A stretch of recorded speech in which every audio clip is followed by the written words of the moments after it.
happen with these people. I just want to read out to your viewers what the judge who rejected the Trump administration's attempt to indict Don last week said. He said 2 of the 5 protesters were not protesters at all. Instead, they were a journalist and his producer. There is no evidence that those 2 engaged in any criminal behavior or conspired to do so. Those are the words of the magistrate judge who rejected Pam Bondi's original attempt to try and get Don indicted. They then appealed that to a Bush-appointed judge who said no, rejected the appeal. So I haven't looked too deeply into the charges as to what the bases are right now. I know they're charging him with conspiring to block people from worshiping, etc. But they tried. This was multiple attempts from the DOJ at Trump's insistence and MAGA media's insistence, by the way, to go after Don Lemon. A reminder, Joy, that a lot of what this administration does is based on what they see on Twitter, right? We know this. Donald Trump uses Twitter and social media as a kind of assignment editor. Pulling Tom Homan into Minneapolis and pulling Bovino out was because he saw it online, people telling him to do it. Pam Bondi clearly was pressured by right-wing influencers on social media who were outraged that Don Lemon, this black journalist who they hate, would dare go after someone from ICE in a church. And she followed their lead. And we know that Harmeet Dillon, who was also going out threatening Don on the day it happened, on MLK Day, who is the Assistant Attorney General for Civil Rights.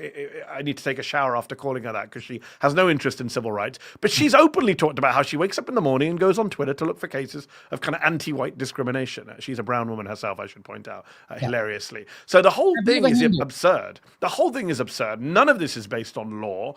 It is all based on a ginned-up controversy by right-wingers who want to go after their opponents. Donald Trump is a serial liar, but one thing he did not lie about was last year he spent all year saying, I will do retribution, I will do vengeance, I will go after my political enemies, there will be revenge. And he stuck to that. He was honest about that. He certainly was. And Pam Bondi has shown zero spine, the spine of a wet noodle when it comes to resisting turning the Department of Justice, Mark, into simply Donald Trump's instrument of revenge. I think when you combine the arrests of Georgia Fort, the independent journalist, and Don Lemon, and you combine that with the seizure of the Fulton County ballots, they've gone back to 2020. Donald Trump is still not over losing that election. When you combine those things, this is a tremendous escalation, which is clearly about ending any dissent ahead of a midterm that they fully intend quite clearly to rig in Republicans' favor. Because they know that they will lose. The next year, this year rather, the guarantee of losing is real. This is also psyops. It's flash banging. So you're going to overwhelm the population. And it's very difficult in this moment for people to respond, even from a movement perspective. That's why we have to come together. You bomb Nigeria one day, Venezuela the next day. You kill Renee Good. You kill Alex Preddy. You raid the Fulton County Election Commission office after really tipping off that's what this is really all about with the letter you sent Tim Walz saying, we'll go back home if you give us the voter rolls. And then 24 hours later, you're arresting Don Lemon. So it's a way to overwhelm us. It's almost like in a form of waterboarding for the general public because there's so much. Yes. And that's exactly what's going on. And it's also akin to history. Because back when African Americans first got the right to vote during Reconstruction, once it was taken away, all of this kind of stuff was going on. The violence, the intimidation, a way to make people want to stay home and not respond and not defend themselves. A lot of that started the Great Migration. People left the South because that's what he was doing. I don't mean to interrupt you, Mark, but I think it's very important to point out, because again, history is here to teach.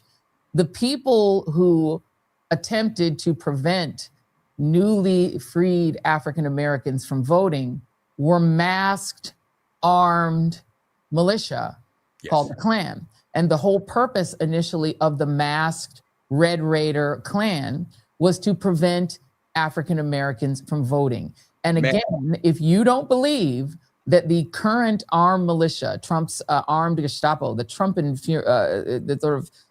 kind of Trumpenwaffen, I sometimes call them, are out in the streets. The Trumpenwaffen will be back in November to make sure that people are too terrified to vote. Go on, Mark. Ladies and gentlemen, Joy said a key word: masked. Keith Porter was outside, unaware that an ICE agent, because they're undercover, was living in his building. Keith Porter fires a gun in the air to celebrate New Year's Eve, which many people often do. The dude goes in, the ICE person who lives in his building that they don't know is ICE, goes back in the apartment to put on his ICE gear and his mask, Mehdi, to come out and kill Keith Porter. We saw what happened with Renee Good. We saw what happened with Alex Preddy.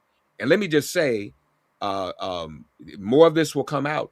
The shooter allegedly is also part of the same union, a member of the same union as Alex Preddy. Alex Preddy, as a VA nurse, was a member of the American Federation of Government Employees, which sued the Trump administration to get their contract restored, because that's the first thing he did when he came in office: nullify the contract for the American Federation of Government Employees, which is most people who work for the government.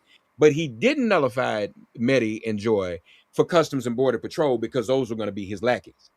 So now he's even pitted. Let me just tie this up. He has pitted, in the unions, they call one another brothers and sisters, right? So that's a union movement. That's a part of it. You now literally are trying to create the Civil War. This is my theory. They're killing white people. He's killing white people and allowing it because they believe there's this fantasy of Antifa being an organized movement rather than ideology. He wants what he thinks are whites on the left to respond violently, so then he can incite a civil war. That was the whole cosplay behind January 6th. They fantasize that. They want to bring that back. And so, let's just create nothing but chaos and then employ the Russian Putin strategy known as the fog of unknowability. Yeah, Wajahat Ali has joined us. That's some chilling remarks, Waj, if you want to follow up on Mark Thompson.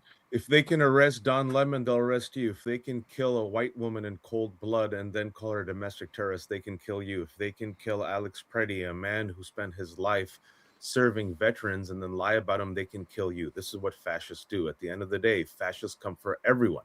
If they can abduct and kidnap a Turkish grad student for simply writing an op-ed, if they can ship her to Louisiana, if they can kidnap Mahmoud Khalil for simply advocating for pro-Palestinian rights, if they can abridge their First Amendments, if they can abridge the Second Amendment, if they can abridge the Fourth Amendment and enter into people's homes without warrants, that means they will abridge your First Amendment, Second Amendment, and Fourth Amendment. This is a fascist regime.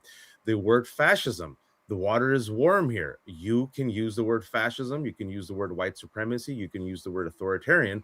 And the fact that they arrested our colleague, our friend, our brother, Don Lemon, should send chills down everyone's spine, especially those, and if I may be blunt, Joy, the Quislings, the white corporate moderate, Charlie Kirk did politics the right way, the everything will be fine, I go to Aspen and am friends with these people type of journalists and writers who thought they would be safe. All the people at CBS News who are complicit with Barry Weiss's agenda and are finding out in real time, oops, even I'm not safe, Margaret Brennan.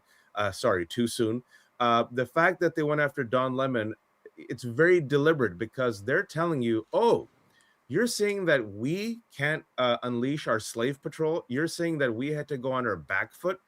And very deliberately, the one day, it's not even a loss. We could talk about Chuck Schumer and whether or not that was a victory. I don't think it was. But I guarantee you that Stephen Miller sat there and said, you think you're going to stop me?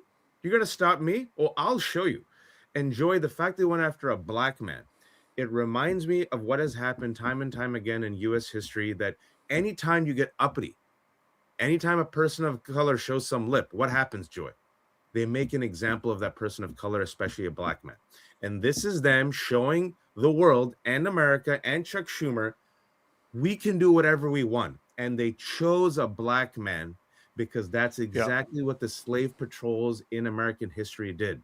What ICE is you could say Gestapo, you could go across to Nazi Germany, you can make the comparison, it's apt. What's even more apt is that ICE is functioning just like the slave patrols and Jim Crow law enforcement, except now they have masks.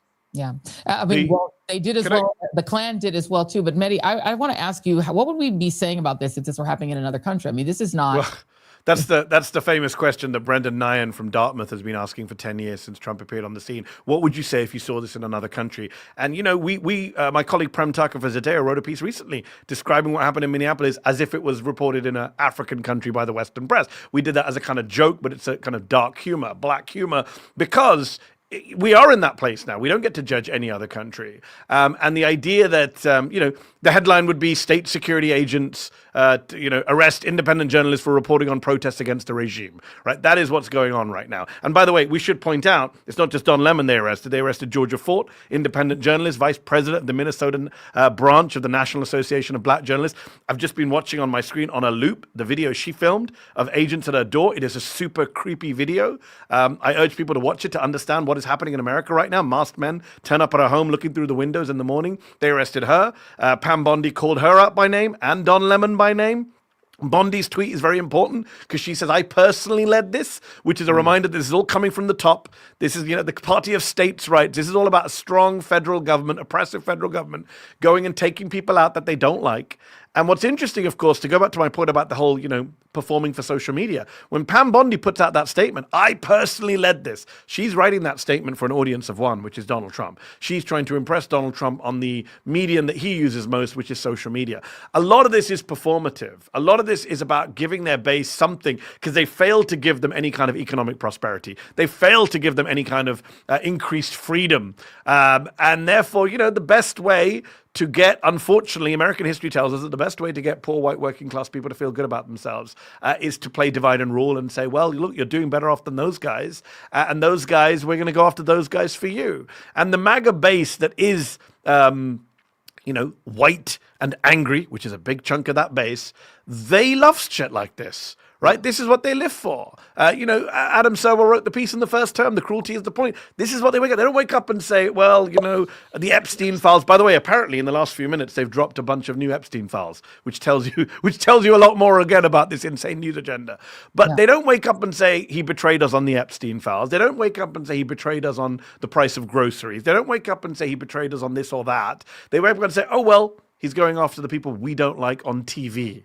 We don't like these media people, these liberal elites, these coastal people, these black and brown people. He's going after them. That's good enough for me. I mean, it's pretty sad how pathetic you have to be that is what you live for. That is what you expect your president to do for you. He's not doing shit for your kids' education. He's not doing anything for you or your health care. He's certainly not dealing with inflation or all the other things he said. But you know what? He arrested Don Lemon. So I'm, 100% MAGA people are very happy today, I'm sure. Yeah, indeed. And that is what they want, Mark. They just want to appease their broke base that they have not assisted with the price of groceries by giving them Don Lemon's head. And Lev Parnas did report on the show. He reported it on Lev Remembers on his Substack. He reported it on Waj's channel as well, that the goal was to make the image of Minneapolis Black, that they initially wanted it to be about Somalis. They wanted it to be about Somali immigrants. They wanted it to be about Ilhan Omar. But the people who were in the streets protesting happened to be white. That's right. And so they've been looking for a way to make the story Black, because they know that's what will appease their base, to Mehdi's point. That's what their base wants to see, is Black people suffering, not white people being shot. And they had an issue with the two white people being murdered, ruining and harming their poll numbers. Right. Please. So they had to shift to the brother. They had to shift to Don. Now they have to make that pivot. I'm looking at this, folks. This FACE Act, which was originally put in place, apparently to prevent people being people blockading abortion clinics. Reproductive health clinics. So that's ironic right there that they're using that. Mm-hmm. That was for them, right? Right. But now it's being used allegedly in protection of this church. So it's correct. I don't know that this has any weight or it will stand. I don't know that a court will even uphold something like this, because I don't think that overrides the First Amendment. That's all Don and Georgia were doing, and Mehdi's right. She's been detained as well. So I don't know how that works. But to the point also about them not delivering to their own base, again, this is a distraction. I remind everybody, LBJ said it best.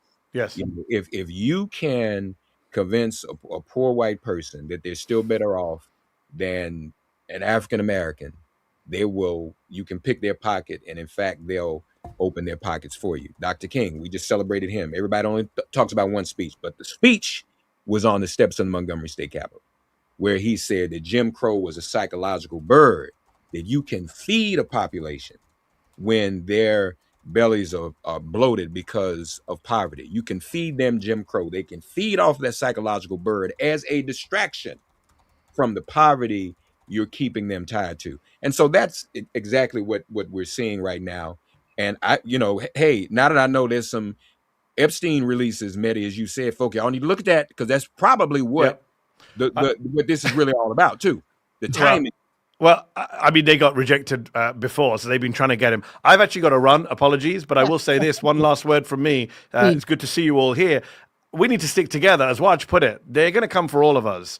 And the only way all of us stay safe is for all of us to stay together. We all call ourselves independent journalists, but that doesn't mean we're independent of each other. It means we're independent of corporate media and independent of the government. But with each other, we need to be working together, talking together, sticking together, keeping our audiences together, because there is strength in numbers. And that's the only way we're going to beat these fascist fucks. Amen. Amen. They arrested all of us this morning. Amen. Amen. Mehdi Hasan, thank you very much. Everybody, please subscribe to Zateo. It is well worth it. It is brilliant journalism, independent journalism, the best of Mehdi Hasan. We love Mehdi. Thank you so much for that. I am sitting here scrambling on my phone trying to see if I can get this Georgia Fort video. So I'm working on that as well. But Waj, this is the point, right? That independent journalists are now public enemy number one. Donald Trump hated Don Lemon when he was at CNN, but he hates him even more now, because he is free to go into that church and do the journalism he did, while CBS News under Bari Weiss is doing gentle coverage and saluting Marco Rubio. Well, I mean, let's recap, right? A judge declined to approve a criminal complaint against Don Lemon. An appeals court rejected the Trump DOJ again. So what did? They arrested him anyway.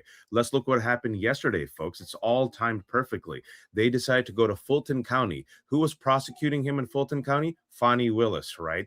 They're trying to relitigate the 2020 election that he lost bigly as a precursor to what they want to do in 2026 and 2028. He had no problem inciting a violent insurrection where a majority of his base, let's be honest, were upper middle class white folks and Christians who beat up cops, smeared shit in the U.S. Capitol, destroyed property, and tried to assassinate Mike Pence and Nancy Pelosi. All of them were heroes. They praised Kyle Rittenhouse for bringing a gun and shooting 2 white BLM protesters. They praised Daniel Penny for choking out and killing a black man.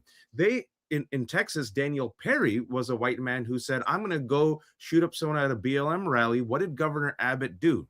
A jury of his peers in Texas convicted him. He was serving 25 years. You know what Governor Abbott did last year, folks? People, I think it should be bigger news. He's like, oh, I'm going to pardon you. The McCloskeys, 2 white couple, put their guns and brandished their guns in Missouri. They were convicted. Guess what happened? They were not only pardoned, they were giving prime real estate in 2020 for the RNC. And then the dude, the McCloskey guy, ran for office. If you're a white man using violence against black and brown bodies, you are a hero of MAGA. If you are a person of color, if you resist, if you're an organizer, if you're an activist, especially if you're a journalist, they call you what? We've been keeping the receipts for 10 years. Enemy of the state. Who else used the term enemy of the state, enemy of the people to refer to journalists? Stalin. Yeah. Who else did? Hitler. What did Donald Trump promise last October? I will unleash the National Guard and the army against the enemy from within. And everyone, like, I'm going to be honest, folks, because this is America. This is American as apple pie, what's happening right now. I know people don't like hearing this. Yeah. The 2 enduring sins of America have always been white supremacy and capitalism, merged like this. Law enforcement, they've always done what? Gone after the blacks, the browns, and the undesirable immigrants. To quote Rage Against the Machine, some of those that work forces are the same that burn crosses, right? The badge was used to terrorize, torture, and kill black bodies. Then the judge used to be their buddy.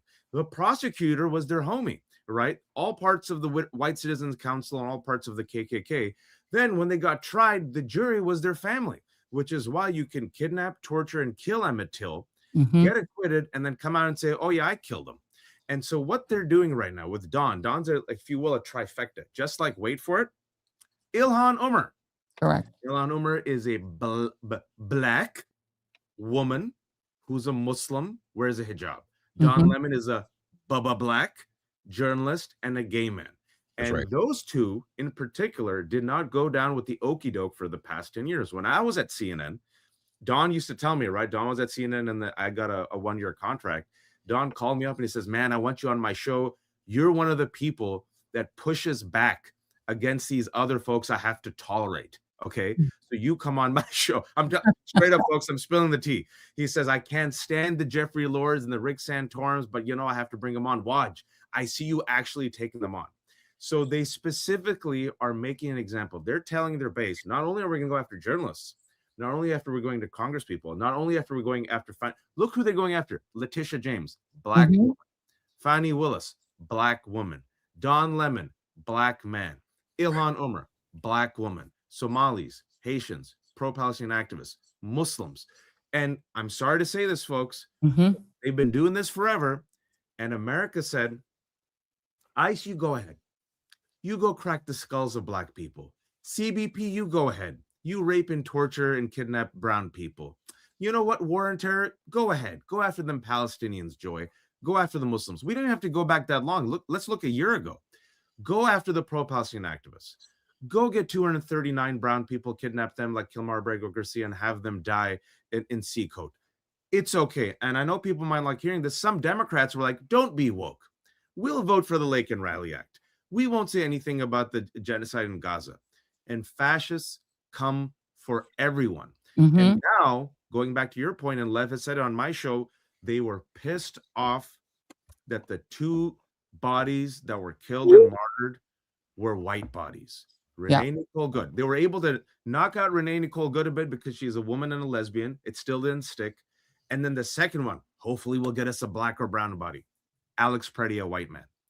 And this is why they're delivering for their base the vengeance in the form of black and brown body. Ilhan Omar just happened, folks. Maxwell Frost, Joy. Sorry for my rant. I'll finish now. No. What would happen in this country if 2 white MAGA Congress people were attacked in 1 week? I have the receipts that when Sarah Huckabee Sanders, whose eye makeup was mocked during White House Correspondents' Dinner during the annual roast, for 1 week, Joy, we were told, how dare you mock Sarah Huckabee Sanders' eye makeup? Remember that? Michelle Wolf talked about her smoky eye makeup. Maxwell Frost and Ilhan Omar were attacked. 2 black congressmen out of the news, Joy. It's out of the news because violence against our bodies is acceptable. I'll end it on this again. If they can go after Renee Nicole Good, if they can call her domestic terrorist in death, if they can investigate her widow, if they can kill Alex Preddy, if they can say, oh, he had a gun, if they can call him a domestic terrorist, and now if they can go after Don Lemon, all the white quislings and corporate quislings, our colleagues who have been complicit, they will go after you in the New York Times, the Atlantic, the Free Press, and yes, even CBS News. Yeah, indeed. Well said, Waj. Let's bring in Angela Rye, our friend, and also the co-host of Native Land Pod, and also a lead in State of the People Power Tour. Angela, your thoughts on the arrest of both Don Lemon and Georgia Ford? Yes, of course. Thank you, Joy, for having me on. Mark, it's always good to see you and watch. Hello. I will say that as much as I should not be alarmed, I am. I will say that I feel like in some ways I've betrayed our dear sister journalist, who I think is a modern day Ida B. Wells based on the coverage she has done on the ground in Minnesota. I feel like we have failed her.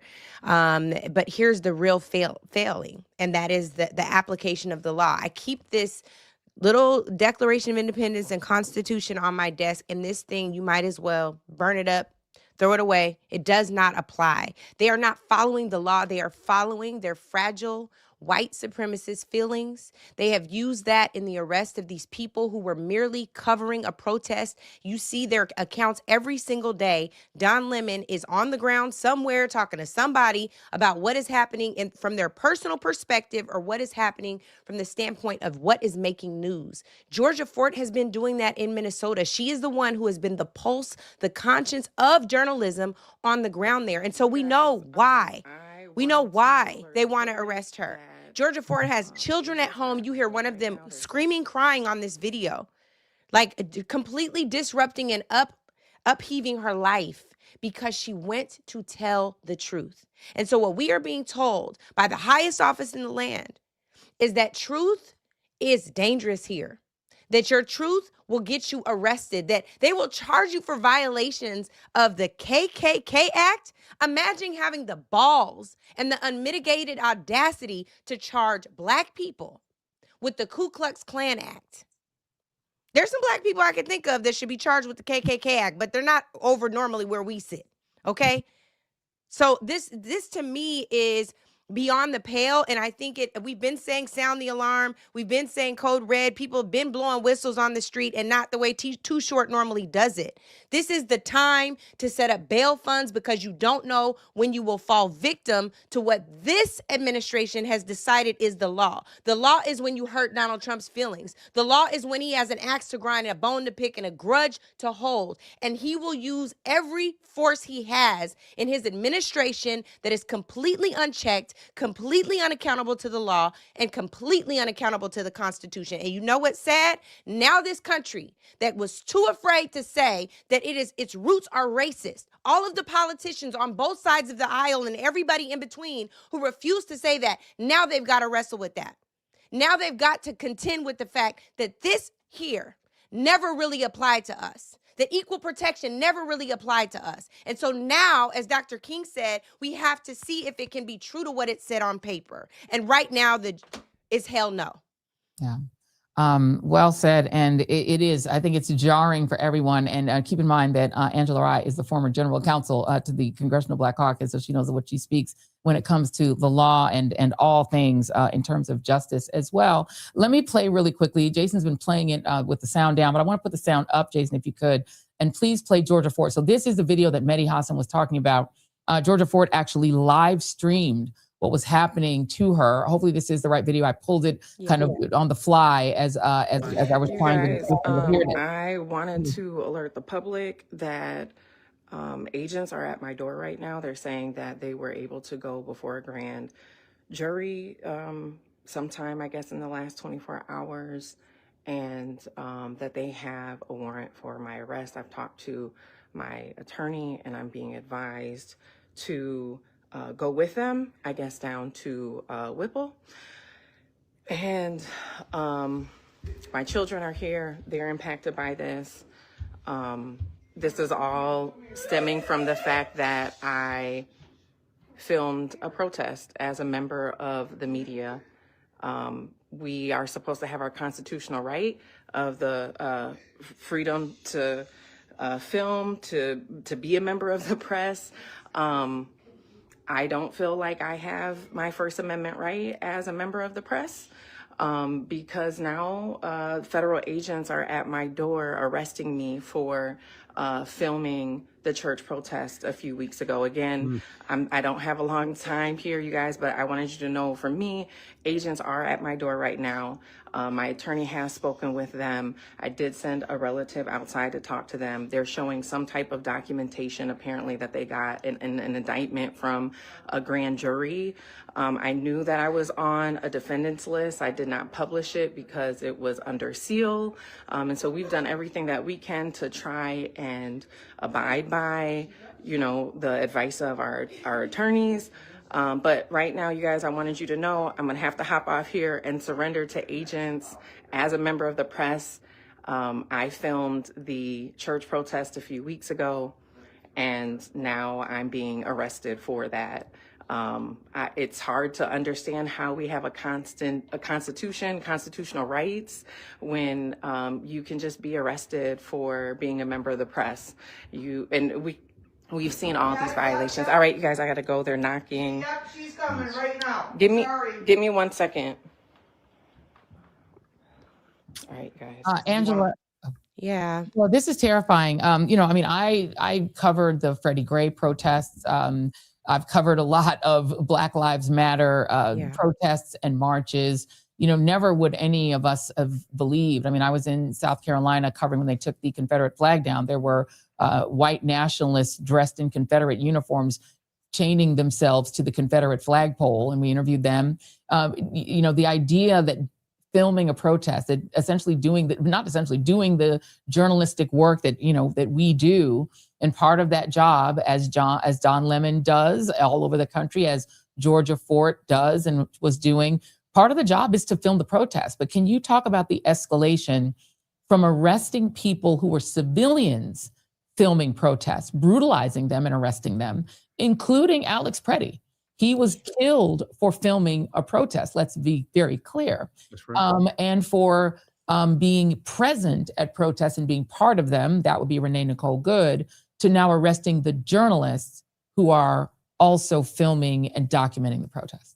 I want to answer that too, Joy, but if you would let me, I want to get in a little bit into this KKK Act component. And also, I just want to flag 2 other things. Don was our guest host right after you were on the show.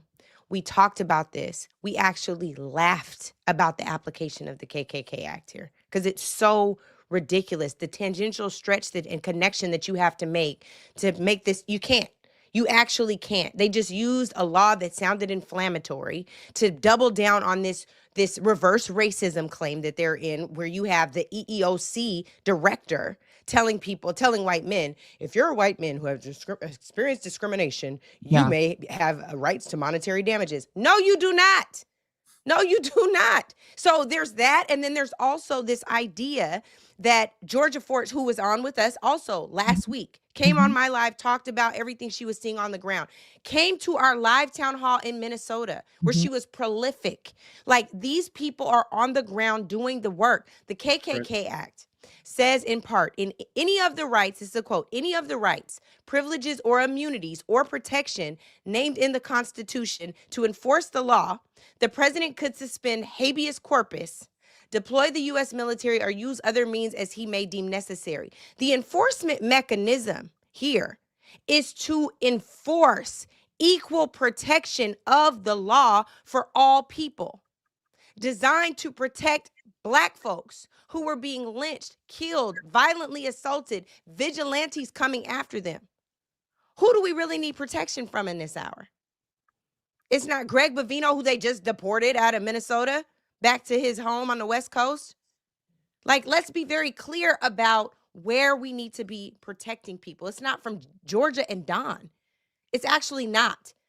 And so what I'm hoping for in this moment is that their Black Lives Matter enough for white people to care all over the country the way they have about Renee Good and about Alex Preddy, which, by the way, if there was a textbook definition of what allyship looks like in this moment, it is Alex and Renee.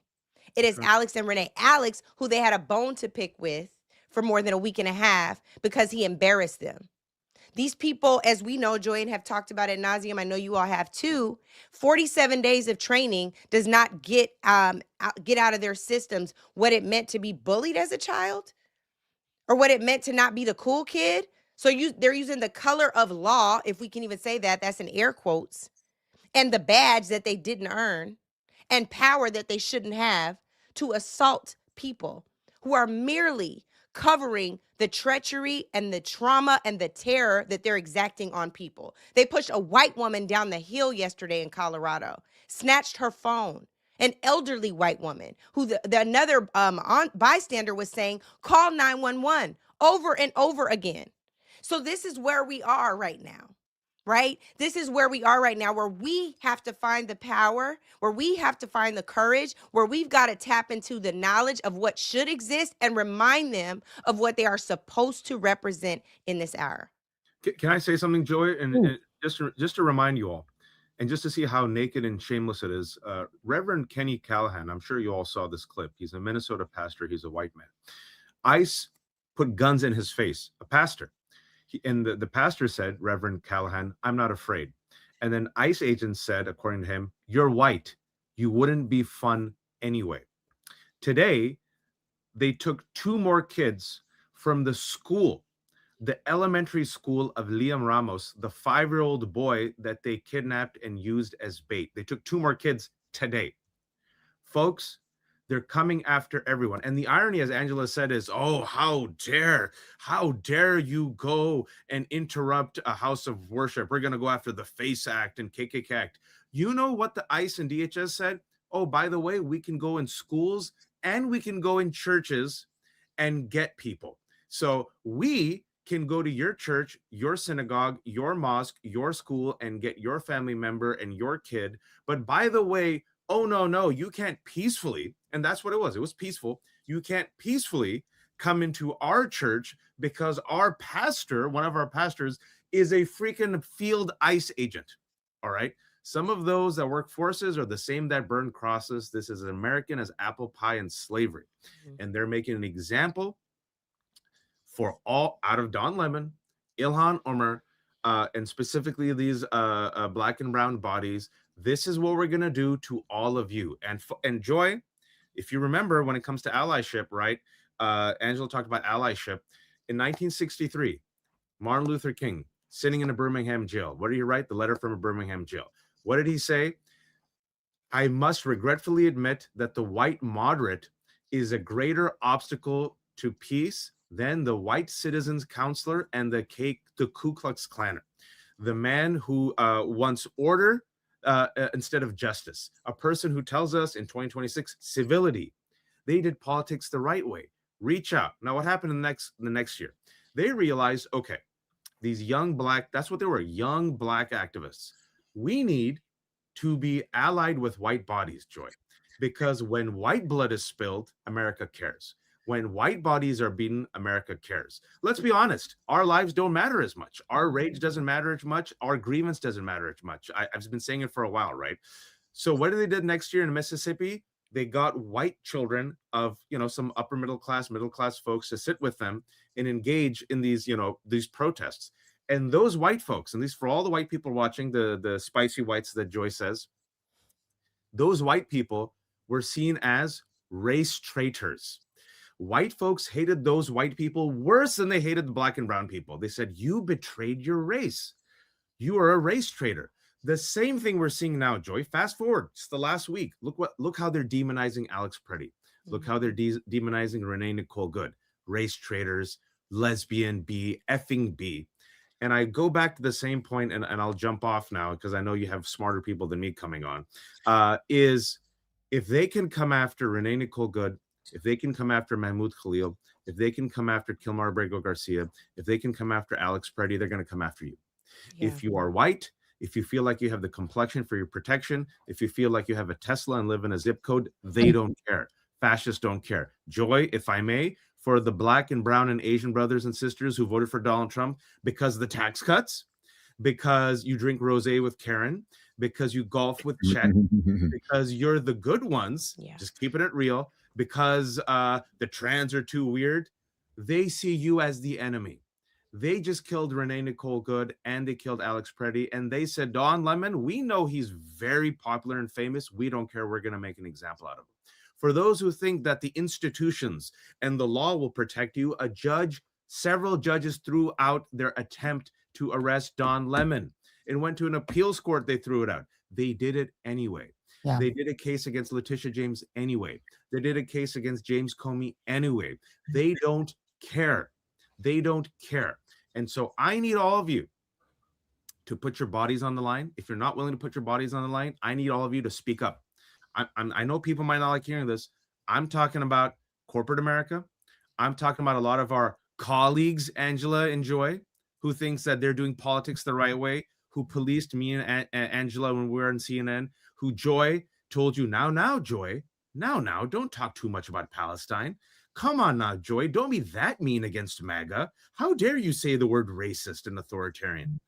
Wake up. They went after Don, and I need a lot of those privileged white folks and people of color to realize that if they can terrorize your city if they can terrorize Minneapolis, they're going to terrorize your city. I appreciate you, Joy. I appreciate you, Angela. I appreciate you, Reverend. I appreciate all of the people who are doing this work. I think we have to stand in solidarity with each other. We have a underground media network that we've created over the past year where we look after each other. I recommend all of you do the same thing. And I will say this to inspire you.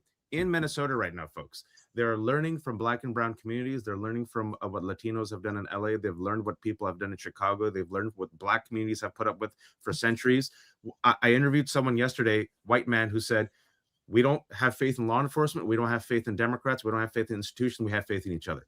We're going to protect each other. They're not armed with AR-15s. You know what they're armed with? They come out with whistles. They come out with their cameras. They talk to each other. They patrol their neighborhoods. They have each other's back. We need empathy. We need community. Again, if they can come after Renee Nicole Good, they'll come after you. If they can come after Don Lemon, they'll come after you, everyone at CBS and in New York Times. And folks, we need to be in community and solidarity. Fascists come for everyone, but they're weak, Joy. This is why they're doing it. They're weak. You saw the polls. Yeah. Negative double digits on everything. A plurality of Americans for the first time in our lifetime, Joy, want to abolish ICE. Yeah. They're weak. They're on the back foot. And this is why they're at their most violent and most desperate. Thank you for listening to me and tolerating my rants. And I appreciate you always giving me a space. Thank you, Wajahat Ali. Please subscribe to The Left Hook. It is good stuff on Substack. Thank you very much, my friend. I appreciate you. Thank you for the CNNT as well. Let me read you all this news item that Waj alerted us to. 2 more Minnesota children, a 2nd grader and a 5th grader, were taken into custody with their mother on Thursday by U.S. Immigration and Customs Enforcement agents. The children are from the same Columbia Heights Elementary School as Liam Conejo Ramos, the 5-year-old whose detainment by ICE last week gripped the Twin Cities and the nation as images of the small boy flanked by agents in his winter hat circulated online. Columbia high school officials said Thursday's detention happened after agents apprehended the children's mother during her court appointment earlier that day. Mark, it's clear that they are terrorizing Minneapolis, putting Tom Homan in place of the little short guy. It didn't make any difference at all. No. And again, this is intimidation through violence, intimidation through threat. And they are desperate, knowing the position that they are in politically. And so they have no choice but to go to that lowest common denominator of hatred and vitriol and violence and division and racism and xenophobia, among other things. Angela's a lawyer here, but I was just looking up a couple of things. Historically, this happened quite a bit in the civil rights movement. Journalists who covered Dr. King in the South were often accused of collusion, including most famously Richard Valeriani of NBC and even Dan Rather. That was the crux, and I think this will be the legal argument for Don's team. The crux of New York Times v. Sullivan ruled in 1964, 9-0, protecting this very type of thing. The New York Times was attacked by Southern governors because they ran a full paid-for ad on behalf of the committee to defend Martin Luther King Jr. And then the Supreme Court ruled, said that's not collusion, and that there should be broad and robust debate. That's the broad and robust debate principle in that ruling. Whereas journalists can do that, they can share that type of information in the interest of the public good. So hopefully that will happen. Now, that was 9-0 in 64. We know we have a very, very different Supreme Court now. Talk about collusion with the president. But yeah, again, I agree with everything that Waj said. We are at a very difficult now. My family is texting me now saying we need to come up with an arrest plan for you, Mark. So I'm not really worried about that, nor do I fear it at all, because often this is the price that has to be paid when this happens. Is in the case of Don Lemon, and in the case of what we've done, going independent. All of us at one point have been on the corporate platform, so to speak.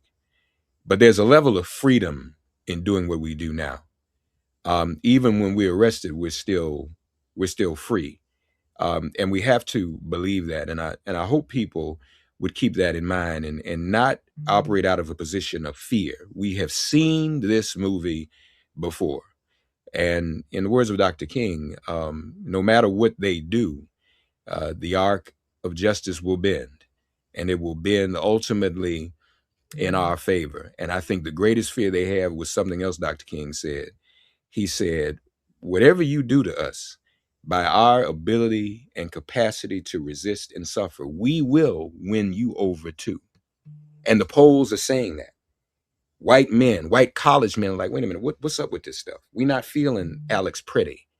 We're not feeling the fact that this economy is no better as you promised it would be. And that's what they fear. Lastly, I'll just remind everyone, we know who really signs this man's checks. And so the chaos is also deliberate because he doesn't really work for this country. He works for another one. So if you can get America in a maelstrom and a lot of conflict and everybody pitted against each other, and you can do that in Europe too with NATO, he's doing his job. But we will stand for that. We all, everyone, even those who aren't journalists, we must stand for our brother Don at this hour. This is really terrible. The First Amendment is sacrosanct, and we must make sure it does not fall. Mark Thompson, please follow him at Make It Plain. Please subscribe to all of the things. Make sure that you keep up with this brother. Thank you very much, my friend. I appreciate you. Thank you. Joy, he's Oh, wait, hold on. Don't go yet, Mark. I think Angela has words that she wants you to hear. Go ahead, Angela. Oh, I didn't even mean for Mark. I was going to tell you something before you asked me another question. Oh, no, go for it, please. One of the things that I want to make sure I do, I've been emphasizing the KKK Act because it's so ridiculous, but there's another statute that they used to charge Don, Georgia, a gentleman, an attorney by the name of Jamel Lundy. Jamel Lundy, I believe. It's Jamael Lundy. And I'm trying to get confirmation on the last person who was charged and arrested today. The other statute that they're relying on is the FACES Act. The FACE Act, excuse me. The FACE Act of 1994. You want to know who the bill sponsor was? Ted Kennedy. So let's be very clear about what the intention of the FACE Act was, because clearly for this administration with the Department of Injustice, we have to go and tell you what the intention of the law was, because you're reading words and you just making connections that don't exist. So I hope that y'all are tuned in. Cash, maybe you're watching since you're tapping everything.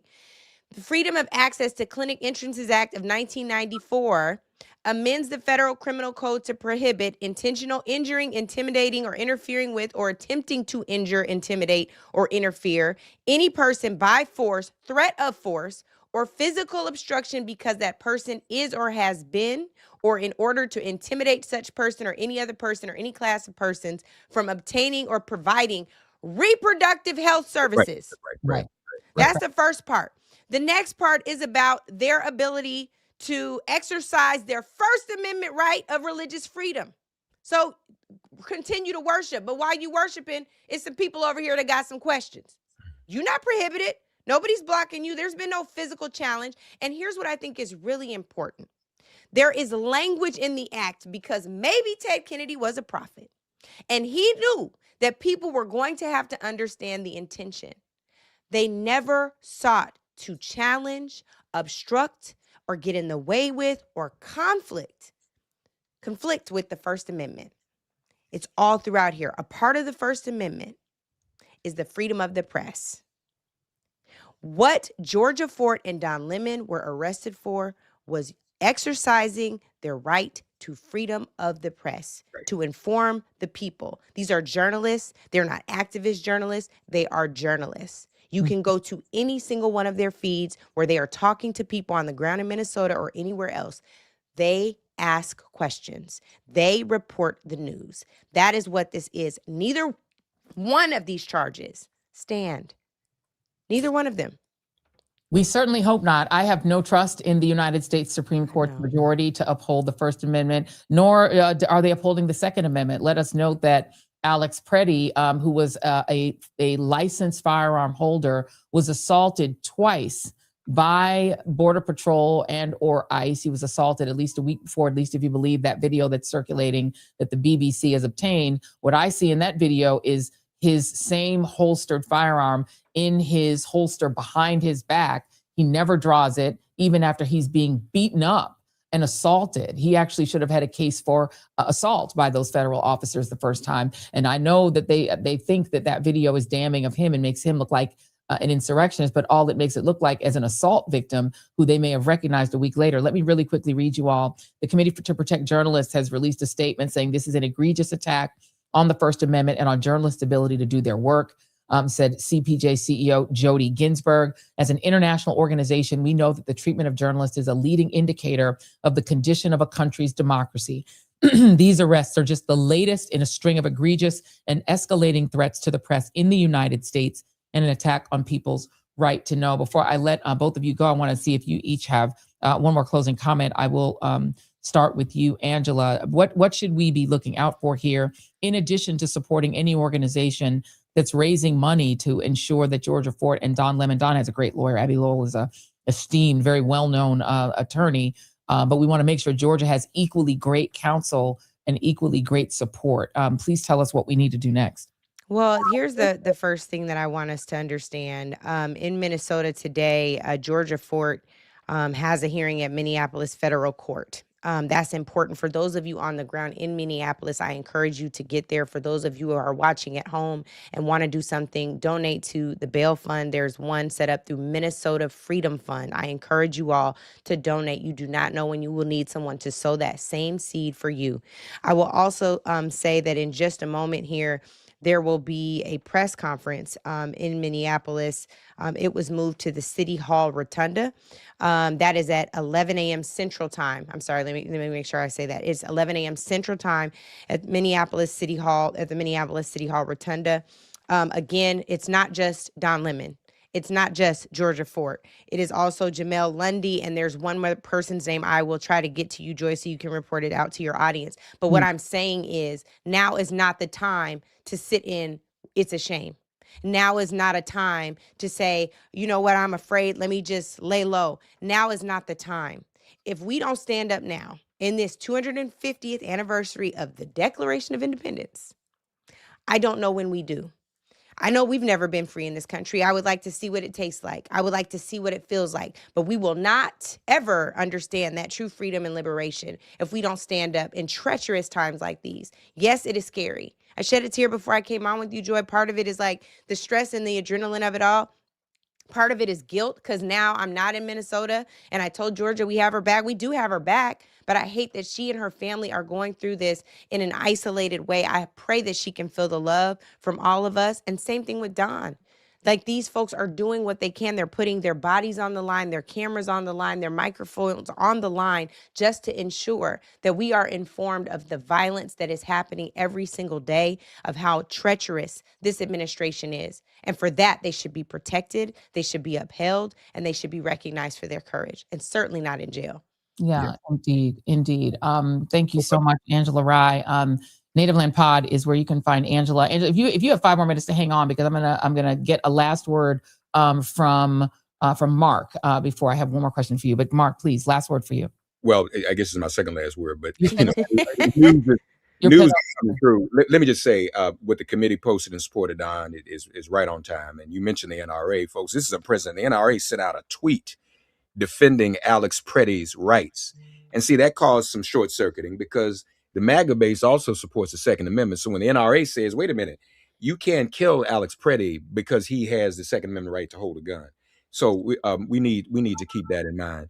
Yeah. Don, Georgia, all the other journalists know that we are all standing with you. And Angela's right, folks. We can't sit back and be spectators in this. And I'm not saying this out of any self-interest. Right here, right now, everyone under the sound of our voices, there's Ellie, support independent journalism. Black journalists, National Association of Black Journalists, National Newspaper Publishers, National Association of Hispanic Publishers, alternative publishers, everywhere there's, because much of the freedoms that have been won in this country have been won for that reason. I was just at the Jackie Robinson Museum last night. Howard Bryant's book came out. If it wasn't for independent journalism, Jackie Robinson never would have integrated the major leagues and started the civil rights movement in 1940. Right. It's this type of journalism that does that. And just lastly, again, we just want to remind everyone of what James Baldwin said to Angela Davis and Don Lemon and Georgia Fort and others in this position now. We must decide that we will render impassable the corridor between their freedom and their incarceration. For if they come for one of us in the morning, they will come for the rest of us in the night. Be ready. Amen. Thank you so much, Mark Thompson. Before I let you go, Angela, I did want to ask you specifically about the difference here, because I wanted to clarify. So we know that they are now attempting to use this FACES Act, which is very ironic. Liz Winstead was talking about it earlier. She was one of the people who helped advocate for that because they were trying to protect abortion clinics. What is your level of confidence that, given how you just read the statute, it seems so clear? What is your level of confidence that this will be a quick dismissal, given the fact that it does appear on the face that this is unconstitutional? I'm surprised, but I guess you can get a grand jury to kind of do anything you want if you can find the right grand jury. I don't believe that. I don't believe that they impaneled a grand jury. I don't. I think there was. I just, it's hard for me to believe that that is the case. If they did, though, I have full confidence that courts of conviction will absolutely throw this case out. I wanted to tell you, Joy, also, and Ellie, my real constitutional scholar's on, so I defer to him, but I will just tell you, the fourth person who was arrested was a co-founder of Black Lives Matter Minnesota. His name is Tre'Ern Crews. I don't know if I'm pronouncing his name right, so I will say Mr. Crews, Crews. He is a fellow at the Bush Foundation, or was a fellow. Yeah, still a fellow at the Bush Foundation, located in St. Paul, Minnesota.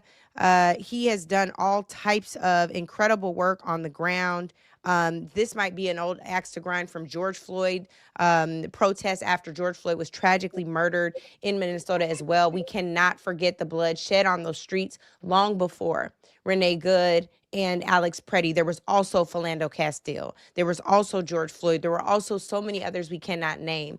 And Joy, all I've got to tell you is these folks are relying on their white power to overextend, cover, be above the law. That is what they are hoping for. They are hoping that the text of the statutes don't even matter. It's the fact that they charged them and they said it and their word is sufficient, not the law. So I'm challenging the courts to do the right thing. Angela Rye, thank you very much. We have multiple ways that we can utilize the brilliance of Angela Rye, because we're also using her as an attorney on staff here today. But we've also got Ellie Mistal, who's also much better attorney. I don't know. You guys are both, to me, you guys are equal. I love both of you the same. You're both my friends. But let me bring you in here, Ellie, to ask you that same question, because it does seem to me that it's such a blatant violation of the First Amendment, but so is arresting protesters. And they've been doing that. The fact that they've been able to do this means that they have, at least on some level, bent the law, bent the Constitution to their will, at least for now. How confident are you that this ends quickly? What the fuck is the point of a court order if you can then go on and do this? Let us not forget that these people went to a federal district court in Minnesota and asked specifically for an arrest warrant for Don Lemon, and the judge told them no. And then they appealed to a federal circuit, and that judge told them no. They've had 2 court orders telling them that they can't arrest Lemon. Now they come up, and I totally agree with Angela, with this fake-ass grand jury bull crap for Lemon and Fort. But you notice they didn't even say that they got a grand jury impaneled to arrest Cruz and Lundy, the other 2 journalists that were taken away. When you ask me, is this going to hold up in court? I'm inclined to say no because of what you're saying, Joy, because it's such a clear violation of the First Amendment. But at this point, I don't even feel like we're talking about the First Amendment. I think we're talking about the Fugitive Slave Act. I think I think this is an application of the Fugitive Slave Clause that was gotten rid of in the Constitution with the 13th Amendment, because that's more like what we're seeing here. And I am not being hyperbolic. When Bondi tweeted out that they arrested Lemon, they tweeted it out with an emoji of chains. Saying, "We got Don Lemon," chains emoji. They're not being subtle about what's happening here. And the idea that this is even passably constitutional, passably legal is complete bollocks. This is a political arrest. This is this kind of shit they would pull in South Africa under apartheid. That is what we're seeing here. There is no, and I cannot emphasize this enough, no constitutional basis to arrest journalists who were covering a protest after you've gotten a federal magistrate and an appeals court judge to tell you, no, you cannot have that arrest warrant. There is no basis here whatsoever. I'm asking the team if they can see if they can find that tweet from Pam Bondi and see if we can grab that and see if we can show that to you. And I'm going to let y'all go. I love you. I'm going to let you go. If we can, let's all do something together, Joy, because in just a moment, they're going live from that presser, and I want to make sure we take that. So I'm going to go do that, and please, let's all come together. I love y'all. Thank you for doing this, Joy. We're going to see if we can try to get that link as well so that we can hopefully... if we can get a link from, let's see, who can find us a link? Let's just ask the team if you guys can please find the live link, and then we'll try to go live. But while we're waiting for that link to come up live, Ellie, Lev Parnas had come on the show a couple of times, and he reported on his Substack, Lev Remembers, that the regime has been looking to change the complexion, literally, of what's happening in Minneapolis from white to black. They have absorbed the backlash over the murder, first of Renee Good, and they were even starting after that. And then on top of it, Alex Preddy was murdered while exercising his Second Amendment right to carry. He wasn't even pulling a weapon, but he just had one. And then Donald Trump ran afoul of the NRA, as you heard Wajahat Ali mention earlier. And Mark Thompson mentioned earlier. And so then they had a Second Amendment problem. And now they had a Fifth Amendment problem and Fourth Amendment problem, all of these issues. And that they had wanted very much from the Stephen Miller wing of the regime to make the face of what they want to be an insurrection act triggering, siege in the streets. They want that face to be black. I now note that at least 3 of the 4 people that have been mentioned, I know to be African-American, I know to be black. This feels very deliberate to me that they want to ostentatiously arrest not just journalists, but black journalists. You got to ask yourself, why are they attacking Minneapolis, right? They went to Los Angeles. They went to Portland. Why did they attack Minneapolis? And it's because of George Floyd. Like, Minneapolis was attacked. Minneapolis is currently under occupation because of George Floyd and because of Ilhan Omar and Somali immigrants in Minnesota. And they assumed that when they occupied Minneapolis, Black people would rise up, be in the streets, and Black people would be the ones that they were killing, shooting, brutalizing, mutilating, and the whole nine. Right. And they would have their race war. Right. And it didn't work out that way. Didn't happen that way. White people, you call them, Joy, you're spicy whites. White people showed up. White people showed up, and white people have been the face of the resistance in Minneapolis.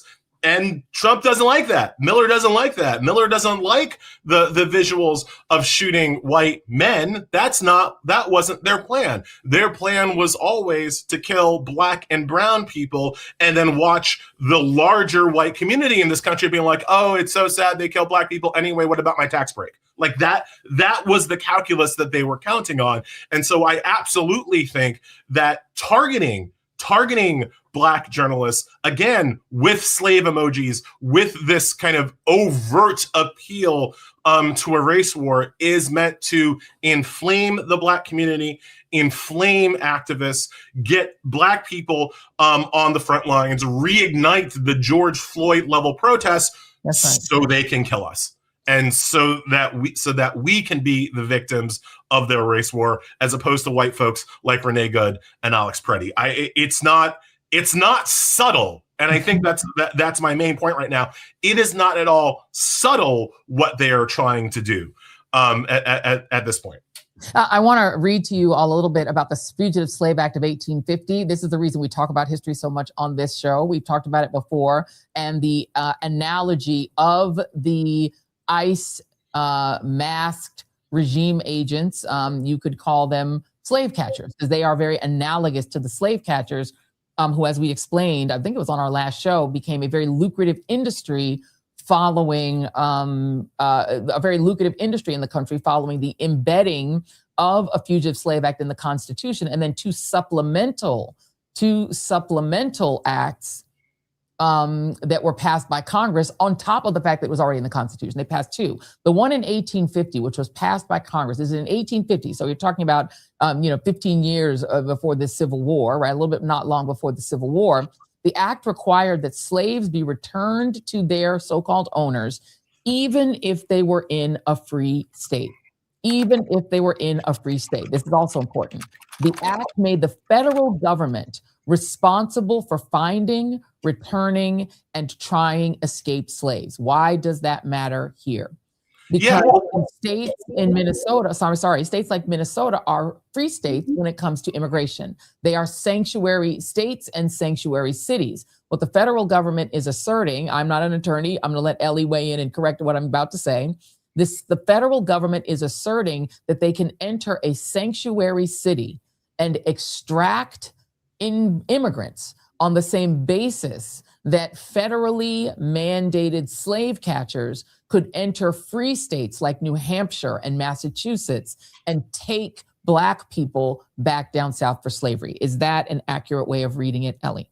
That is how I'm reading it, and again, you're quoting the Fugitive Slave Act, which was, as you say, passed in 1850. But people always like to forget that act simply enforced a constitutional provision. That's right. The Fugitive Slave Act is part of the original Constitution. It's in Article 4.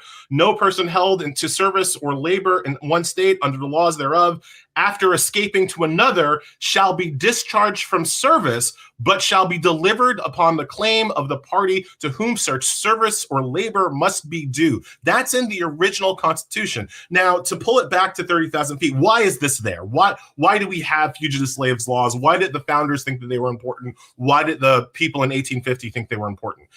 Because they violate states' rights. Mm-hmm. Remember, the Southerners, the MAGA people, they're all states' rights forever, except for them slaves. And so you needed a constitutional a provision. You needed an act of legislation to violate the otherwise invaluable rights of the states to police themselves. The police power in the Constitution is reserved to the states. So to bring it into the modern day, it is up to Minnesota to decide which people are arrested, which people are deported, which people have to follow the laws of the state of Minnesota. That is a Minnesota police issue, not a federal police issue. To break through those states' rights, to break through the 10th Amendment, which explicitly reserves the police power to the states, you need federal legislation, you need constitutional amendments, right? In the 1850s, it was the Fugitive Slave Act.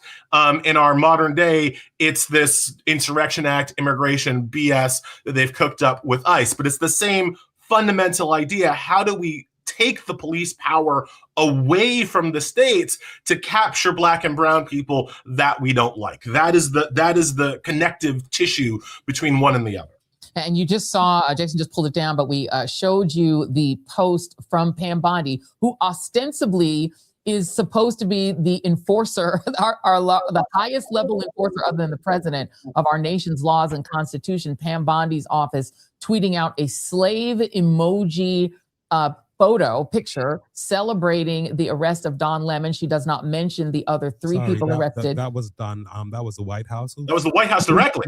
Oh, the White House. That was Bondi. That was the White House directly. Great. Put up Great. Bondi's tweet. Yeah, that was the White House directly that had the chains at the that had the chains. So it was the White House. Perfect. So then that is back up just to show you. Absolutely. Speaking again, then for Donald Trump himself, the chain emojis, Donald Trump living out his slave master fantasy and arresting the recalcitrant. While he lives in a house that slaves built. Correct. And erases the entire history of slavery such that people will not understand what's happening. And I will say again, we're waiting to see if we can get there's a Mother Jones journalist who we're trying to get on as well to talk about this. There is an entire connective tissue between the white Christian nationalist movement and that church in Minneapolis. The man who founded that church, he lived in Minneapolis for 18 years, is the guy who authored the book, The Sin of Empathy. He is the underling to Doug Wilson, the sort of boss of the sort of white Christian nationalist movement in the country, whose spin-off church, Pete Hegseth, attends in Washington, D.C. So we are seeing white Christian nationalism, which also is what justified slavery. Walk me through, Elie Mystal, how the John Roberts Supreme Court, there we go. There is Attorney General Pam Bondi's post at my direction. At my direction this morning, federal agents arrested Don Lemon, Traherne Jean Cruz, Georgia Fort, and Jamuel Liddell Lundy in connection with the coordinated attack on City's Church in St. Paul, Minnesota. More details soon. Coordinated attack, Ellie, by journalists. They were covering a protest. It's what journalists do. And I understand that, like, because these people think that Bari Weiss is a journalist, they might not understand what journalism is. Like, I'll give them that. But all Don Lemon and those other three people were doing was covering a protest that started inside a church. And they turned their cell phones on, and they recorded it, and they reported on it. That's what journalists do. But it's the same idea that, you know, so many people have gotten brutalized, attacked, arrested by ICE just trying to film them, just trying to film what they do. So many people have been, you know, ICE, we almost idle over this issue. We almost forget that it's an issue.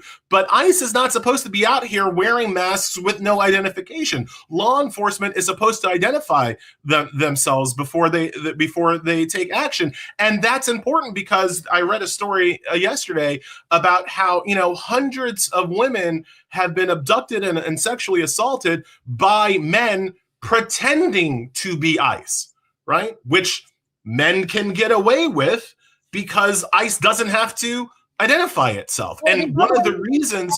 To that point really quick, I'm sorry, Ellie, because this is something I've been obsessing with. Thank you for bringing it up. Because if a man who actually was ICE assaulted a woman, sexually assaulted a woman, first of all, how would you identify your attacker? They have on a mask. And number two, who the hell would you tell? The FBI? You think Kash Patel's FBI is going to investigate? So they don't even have to be pretend ICE. The actual ICE could sexually assault any woman they have in their custody. They're throwing women into vans. No one knows who they are. They don't have a badge. They don't have a name tag. And you can't see their face. So if a real ICE person assaulted someone, how would you even report it to whom? It's why we need them to identify themselves. Like, identification is the first step. Look, we still don't know who killed Alex Preddy. Right. We still don't know. It was on video and we still don't know because the person wasn't required to identify themselves. Like, this is fascism 101. Like, the only reason we know who killed Renee Nicole Good is the stupidity of J.D. Vance, who gave so many details about his past issues, including being dragged by a car he was trying to smash through the window of, that's how people discovered him. It was through the foolish stupidity and incompetence of J.D. Vance that we even know who that guy is. 100%. I see Love's on. Joy, I got to hop off and write. Thank you very much. Ellie, thank you. Going right. Hey, what have you got? What update? Yeah, no, there's some interesting stuff happening. So what I'm hearing, there's a coordinate. This is all coordinated. We had what happened in Georgia yesterday. What happened with Don today. There's some more arrests that I'm hearing that are coming also, either later today or tomorrow. And also today there was a dump of the Epstein files, 3.5 million files. And what I'm hearing is, and I'll be coming to you as soon as I hear it, but that there's something big that's about to break, having to do with the elections, having to do with some information, and all of it is tied together.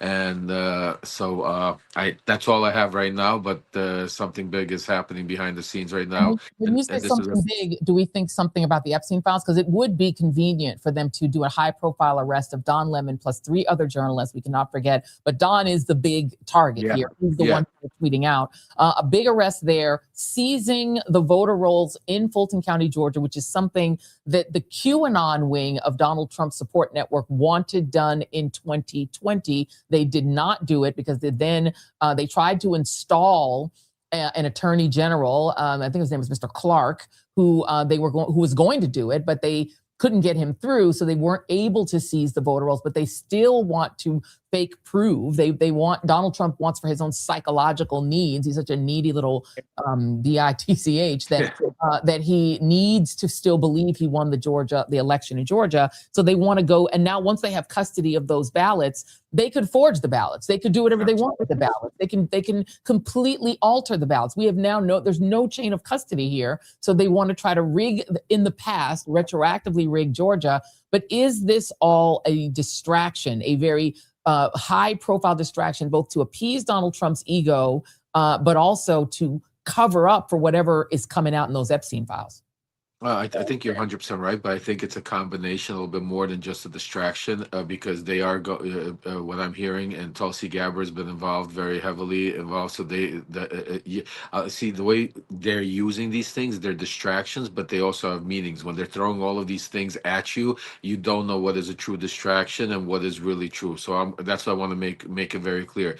The fact that they arrested Don Lemon, that was not coincidence. Also, he was arrested under federal charges, which puts him in the federal system, not state charges, which would have been filed in Minneapolis, which the judges there didn't, allow them to indict him.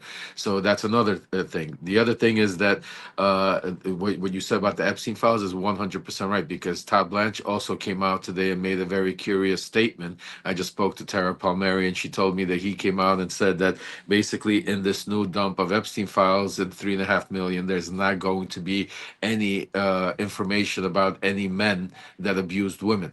Just think about that.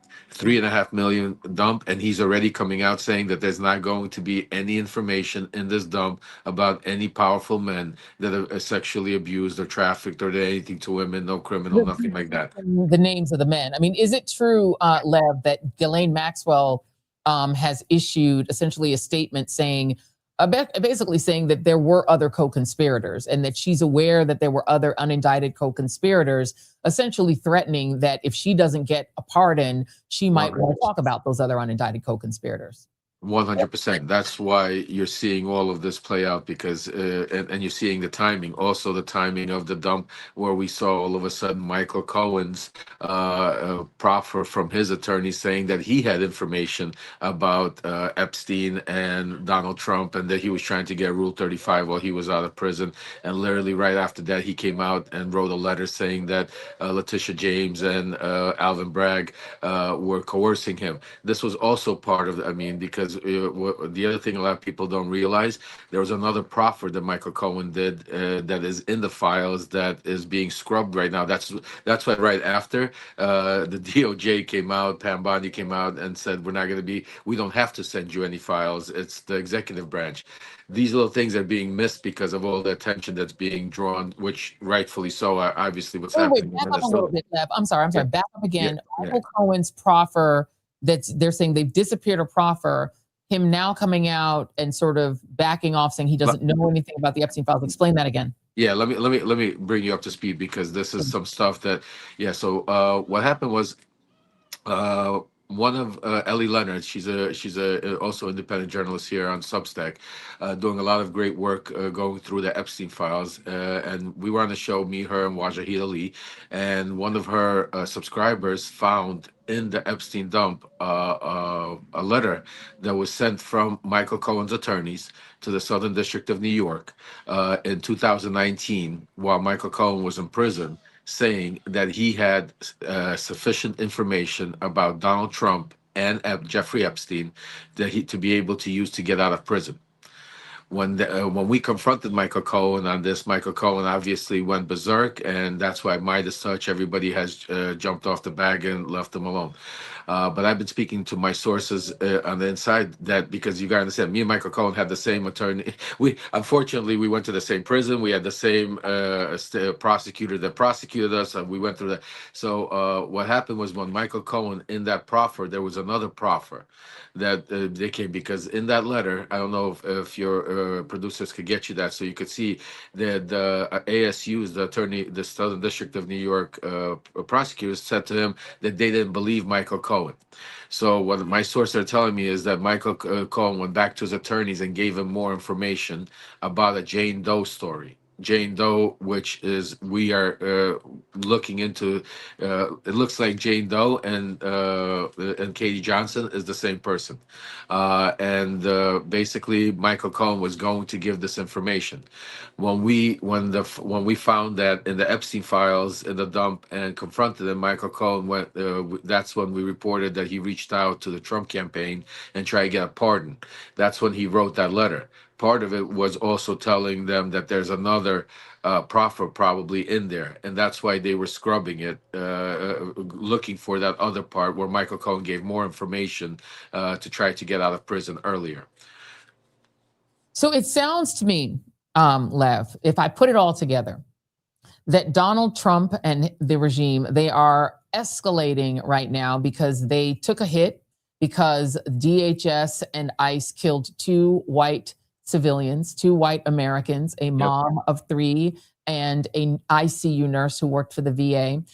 They've angered the NRA by attempting to besmirch Mr. Preddy for using his Second Amendment rights, not having ever drawn a pistol, but getting beaten up a week before he was killed, not drawing his weapon, even though he was being beaten up in the street by DHS agents because he kicked their car, allegedly. And then he gets shot a week later. And then they are taking heat because of those 2 deaths. And so they want, as you reported, to make the Minnesota situation into a situation that is Black centered. So they want it to be Black people being brutalized, Black people protesting, so that they can finally turn it into a race war sort of situation. And that because these Black journalists entered that church, which is a key church in the white Christian nationalist movement, again, founded by the guy who wrote The Sin of Empathy on the imprint owned by Doug Wilson. Pastor Doug Wilson owns the imprint that published his Canon Press, I think it's called, and that also hosts his podcast, okay? Doug Wilson being the chief pastor of the white Christian nationalist movement and Hegseth's pastor. With all of this happening, they've decided that they are going to not only erase the history of what they did to Alex Preddy and to Ray Nicole Good, they're going to erase Donald Trump's loss in 2020, and they're going to erase the crimes of all, not just of Donald Trump, whatever he did around Jeffrey Epstein, but of all the elite men who were preying on children through Jeffrey Epstein. They are going to erase their history, erase it all, and then they're going to steal the election so that there's no Congress that can do anything about it. Have I summarized it fairly accurately? Joey, I could have said better myself, and I could just tell you the one thing that I want to point out that you have hit it the nail on the dot is, and I'm in my Substack letter I'm writing later today is Donald Trump didn't get what they wanted, a Black or a brown man or woman that got shot that was an undocumented criminal. They got the 2 white people, and now they basically got what they wanted with Don Lemon, a Black gay man, independent journalist that they're basically going to use to incite, and this is very important, to try to incite, riots, try to incite, again, peaceful protests into riots, because this is now their game. This is what they wanted in the beginning. This is what they're trying to do, because at the end of the game, what I'm hearing is Stephen Miller is pushing extremely hard for the insurrection, law, and they're not backing down. The fact that Holman was there, he's not, you're still getting people getting arrested, taking off the street. I think Waj was telling me something about that there was 2 young kids again, I think either arrested or picked up from the same preschool, but 2 more children from the same preschool where little Liam Ramos was taken. They've now taken 2 more children. They are stealing children. They're abducting moms in front of their children. They're leaving children alone in homes by taking their mother off of the street. They're escalating the brutality. They're escalating the cruelty. They're escalating all of the outrages. I'm surprised they just haven't killed more people, because they want a insurrection style situation to happen in Minnesota. But here's the problem, Lev. The people who are doing this, Stephen Miller, Kristi Noem, Donald Trump, Tom Homan, even the little miniature guy who was in charge, Greg Bovino. That little Nazi, yeah. The problem they have is they are acting with the desire to make Black people act a certain way. And personally don't know any Black people. The only Black people Donald Trump knows are people who've ever had a case calling them a sex offender or a rapist. The only friends that he has that are Black are people that have jackets on them for sexual assault, sexual abuse, or sexual harassment. They don't actually know any Black people. The last Black woman Donald Trump knew was Omarosa. And she was an actor on The Apprentice. So he really didn't know her either. And so they think that Black people are going to riot because of what they're doing to Don. What they don't understand is that what slavery did is it made Black people know white people really, really well. Amen. Black people really know white people. We have to live with white Americans. We have to study them in order to survive in this country. But you don't know us. You all never got to know us. You don't know anything about us. And if you think that we're going to be out in the streets rioting, you just need to meet more Black people, because you don't know Black people. We already see what you're doing. We know what you're doing. We are 2 steps ahead of you. It's just that we are trying to recruit our white brothers and sisters and our Latino brothers and sisters to catch up with us, because we've been told y'all what The Handmaid's Tale was going to be and that this was Project 2025. We know what it is. And we know Don Lemon. And by the way, I can check on Don Lemon. Don Lemon is my friend. We are not rivals out here in independent media. We all know each other. We're all talking too. Let me bring in another journalist that's also out here in this space, knows Don Lemon very well. And that is, of course, our friend Jim Acosta. Jim, welcome to the madness. Your take on all of this. Joy, it's great to be with you. My heart goes out to Don. I mean, I'm sure you've said this 1,000 times, but Don needs to know we're all behind him. We all stand behind him 1,000%. We'll always be with him. I mean, a couple of things. One is, this is obviously an assault on American democracy. It's an assault on freedom of the press. It's assault on free speech. And we just can't stand for it. And we have to make it extremely clear. We're not the legacy media. We're not the corporate media where we bow down to the dictator. We're going to be intimidated by these tactics. This is where independent media can really show what it's made of. And that is by standing together and standing tall and standing behind Don Lemon. And what you were just saying a few moments ago about The Handmaid's Tale, I mean, it's funny, but it's funny because it's true. And what is happening right now is, we are seeing in real time the march towards a fascist authoritarian government in this country. I mean, just a couple of days ago, the FBI raided an election headquarters in Atlanta, Georgia. They just shot and killed somebody in the streets of Minneapolis, and Alex Preddy. Look at what they're doing today, Joy. They're trying to distract from the situation that they have in ICE by releasing the Epstein files. Right. How bad is it for Donald Trump right now, where they're trying to use the Epstein files to distract from ICE? And so, Donald Trump is about as toxic right now politically as Jeffrey Epstein. He's probably polling at about the same level as Jeffrey Epstein, because that's how wildly and just totally unpopular he is right now as a president. And Joy, you and I predicted this. We've said this time and again that this is how it was going to be under Donald Trump. A lot of people didn't listen to us, as you and I have talked about. A lot of my Latina and Latino brothers and sisters out there did not listen. They did not take this seriously enough.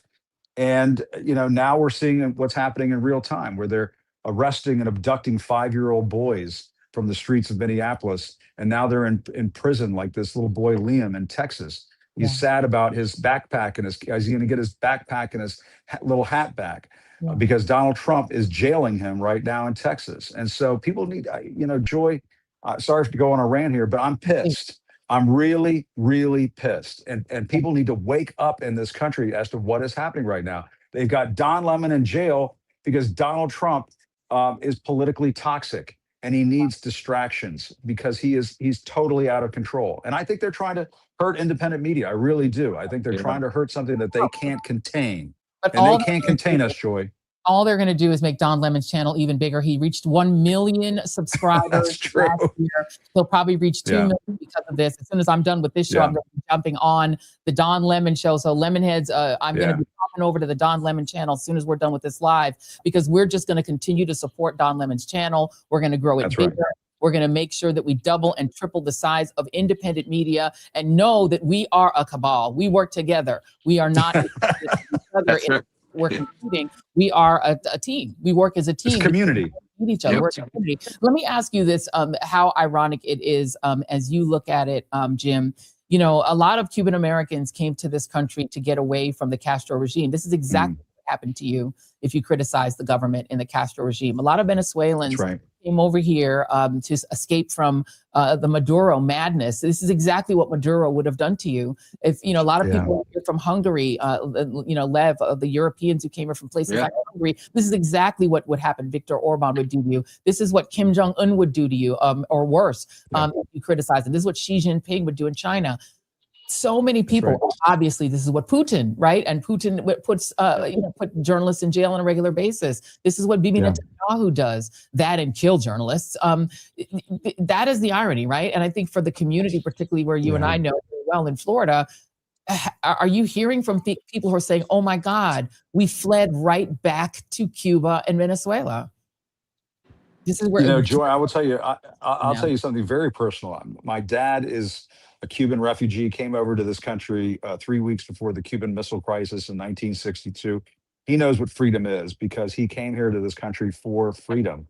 And when Donald Trump got back into the White House, my dad said, my God, I left Cuba and now I'm back in a dictatorship. And that to me it's depressing to think about, but that is where we are right now.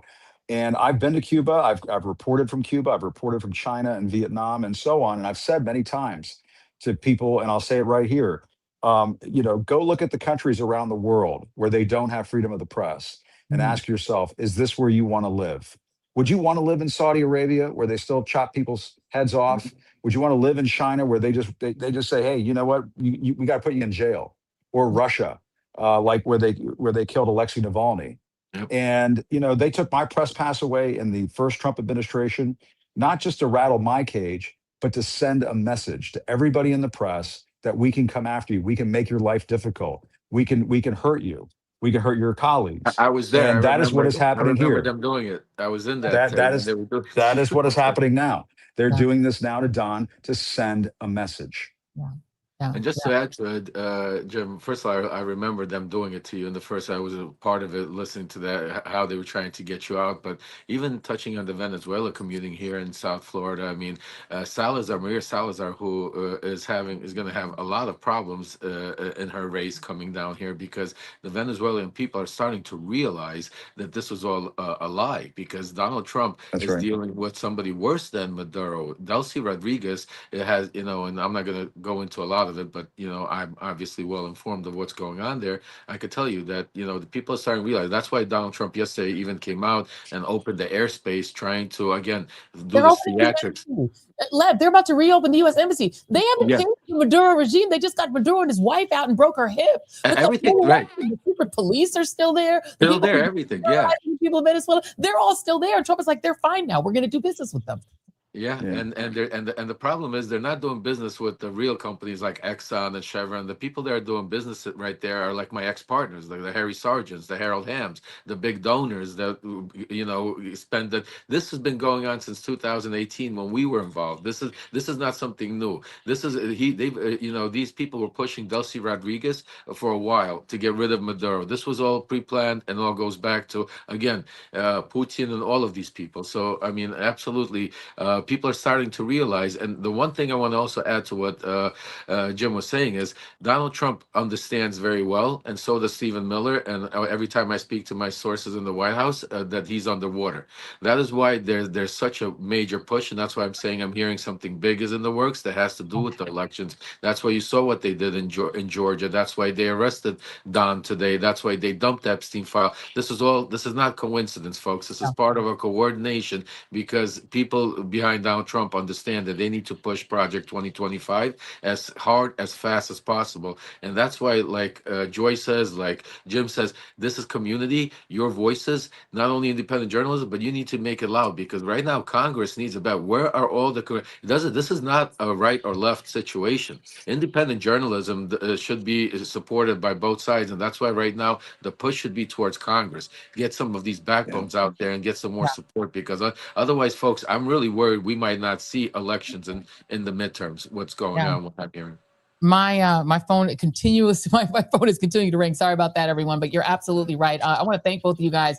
We're going to try to see if we can round out this call, but I wanted to make sure, Jim, if you had a final thought here, because it definitely, I've been to Cuba as well. And what I remember most about being in Havana is the men with the long guns who were intimidating the police. The police were afraid of the armed men in long guns who walked around watching everyone, making sure that no one did or said anything that they didn't allow. There were 3 TV channels. One had a children's propaganda show. One had supposedly the news, which was basically like South Korea style propaganda news. And the third was this weird sort of entertainment show. People, if they wanted to try to speak up to us, even when they would, hear me try to speak Spanish, my mediocre Spanish, but I lived in Florida so long, it's like a Cuban tinge sounding Spanish. So they would think, oh, maybe I can talk to her. And when they would finally get the courage to talk to me, they would only talk to me in whispers. People were so afraid to speak to an American. They were so scared to say anything. They would whisper. And sometimes what they would whisper is, how do I get out of here? How can you take me That's right. out of here? And that's the kind of society on the outside. If you just look at Havana from the outside, people are beautiful. People are, you see people having like parties sometimes in the streets. They'll do stuff outside and you think, oh, what a beautiful country. And then you see a door open and you see inside there are mattresses on the floor. They don't even have furniture. There's no food. There's no decent restaurants because they don't even have food. These people are terrorized and terrified to speak against their own government. That's what we're becoming. Yes, and I mean, when I was there, I had minders following me. I mean, can you imagine a situation like that in this country? It makes you sick. But the other thing we should point out, and you alluded to this earlier, is that in Cuba, it's the people with the government who have the guns. Okay. And what did Donald Trump say the other day when he was trying to justify the killing of Alex Preddy? He said, "Oh, well, he had a gun, and you can't have guns." And so is that where we are right now, where only the MAGA people can have the guns? Is that where we're heading towards in this country? Because that to me doesn't sound like the Second Amendment. Can somebody take that to the Supreme Court and ask the Supreme Court, does the Second Amendment only apply to MAGA people and the people that Donald Trump says they can have guns? Or even worse, and this is what some MAGA people are finally waking up to. And if you're a MAGA person that's hate watching this right now, I need you to start getting on an Enough is Enough shirt like Lev or a Free Don Lemon t-shirt. Because he didn't say only MAGA could have guns. He said he shouldn't have a gun. And they don't know what his idea. Nobody knows how this man voted. That's true. Has any idea, right? No one has any idea. We know he was a gun owner, and he's a white man. And he worked with the military and military connections. So what you and MAGA need to understand is if they say you can't have a gun and protest, Kyle Rittenhouse had a gun at a protest. Those guys Missouri had guns at protests. During the Obama administration, people would come out with long guns and protest him. That's exactly right. They mean like Cuba, only the government has the guns. Remember Michigan? Remember they came in with the guns into the Michigan State Capitol? They did that. That's right. Yeah, but right now, those people are being armed, turned into a state militia. So if you're in the state militia, you can have guns and you can brutalize people. You can grab Latinas off the street. Maybe you just think she's a Latina. You just want to grab her and you just take her in a van. And what are they going to do about it? You have the guns. They don't mean that MAGA can have guns. They mean nobody can have guns. Y'all MAGA people wake up. Tyranny and fascism does not just limit itself to the people who vote for them, because eventually there are no elections. Nobody's voting. And you also get stripped of your firearms. Last word to you, Jim Acosta. No, and I was just going to say, and I mark this down. I've said it before. I'll say it again. Donald Trump will betray MAGA. Yes. He will betray you. Everything that you care about in MAGA. If you're watching and you're MAGA, keep in mind, he is going to betray you. What did he say just the other day about housing prices? We're going to keep housing prices artificially high to help the rich people in this country, to support folks. You've been sold a bill of goods. You've been sold a pig in a poke. You got to give it up. This guy is never going to be on your side.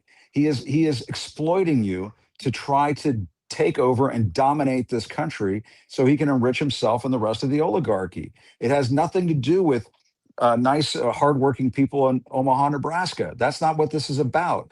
This is about control. And arresting Don Lemon is about control.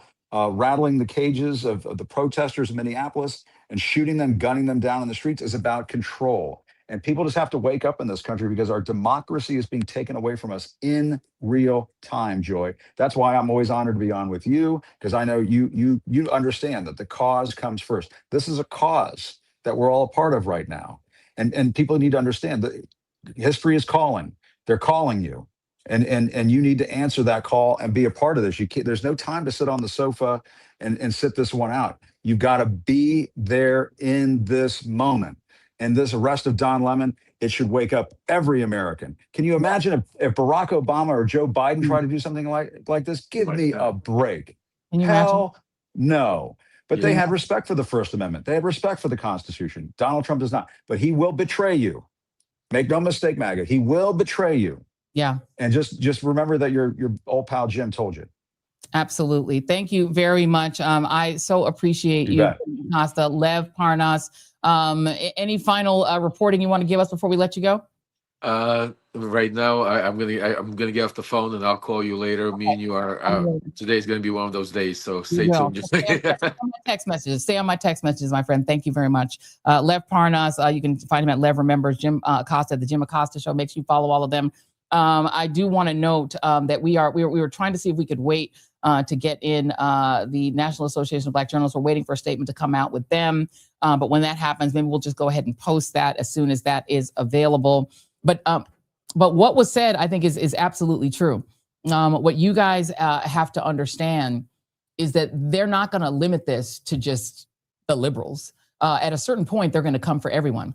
They're going to come for everyone, because at the end of the day, what they want is for the regime to be in complete control. And they're certainly not going to want to have millions and millions of armed Republicans running around who may change their mind and turn on them. They're not going to wait around to see if MAGA sticks with them or stays on side. They're going to make sure that everyone is subjugated. And you'll either do what they say and you'll be a part of it and you'll be complicit in it, or per what happened to Alex Preddy and Renee Good, you might get dead.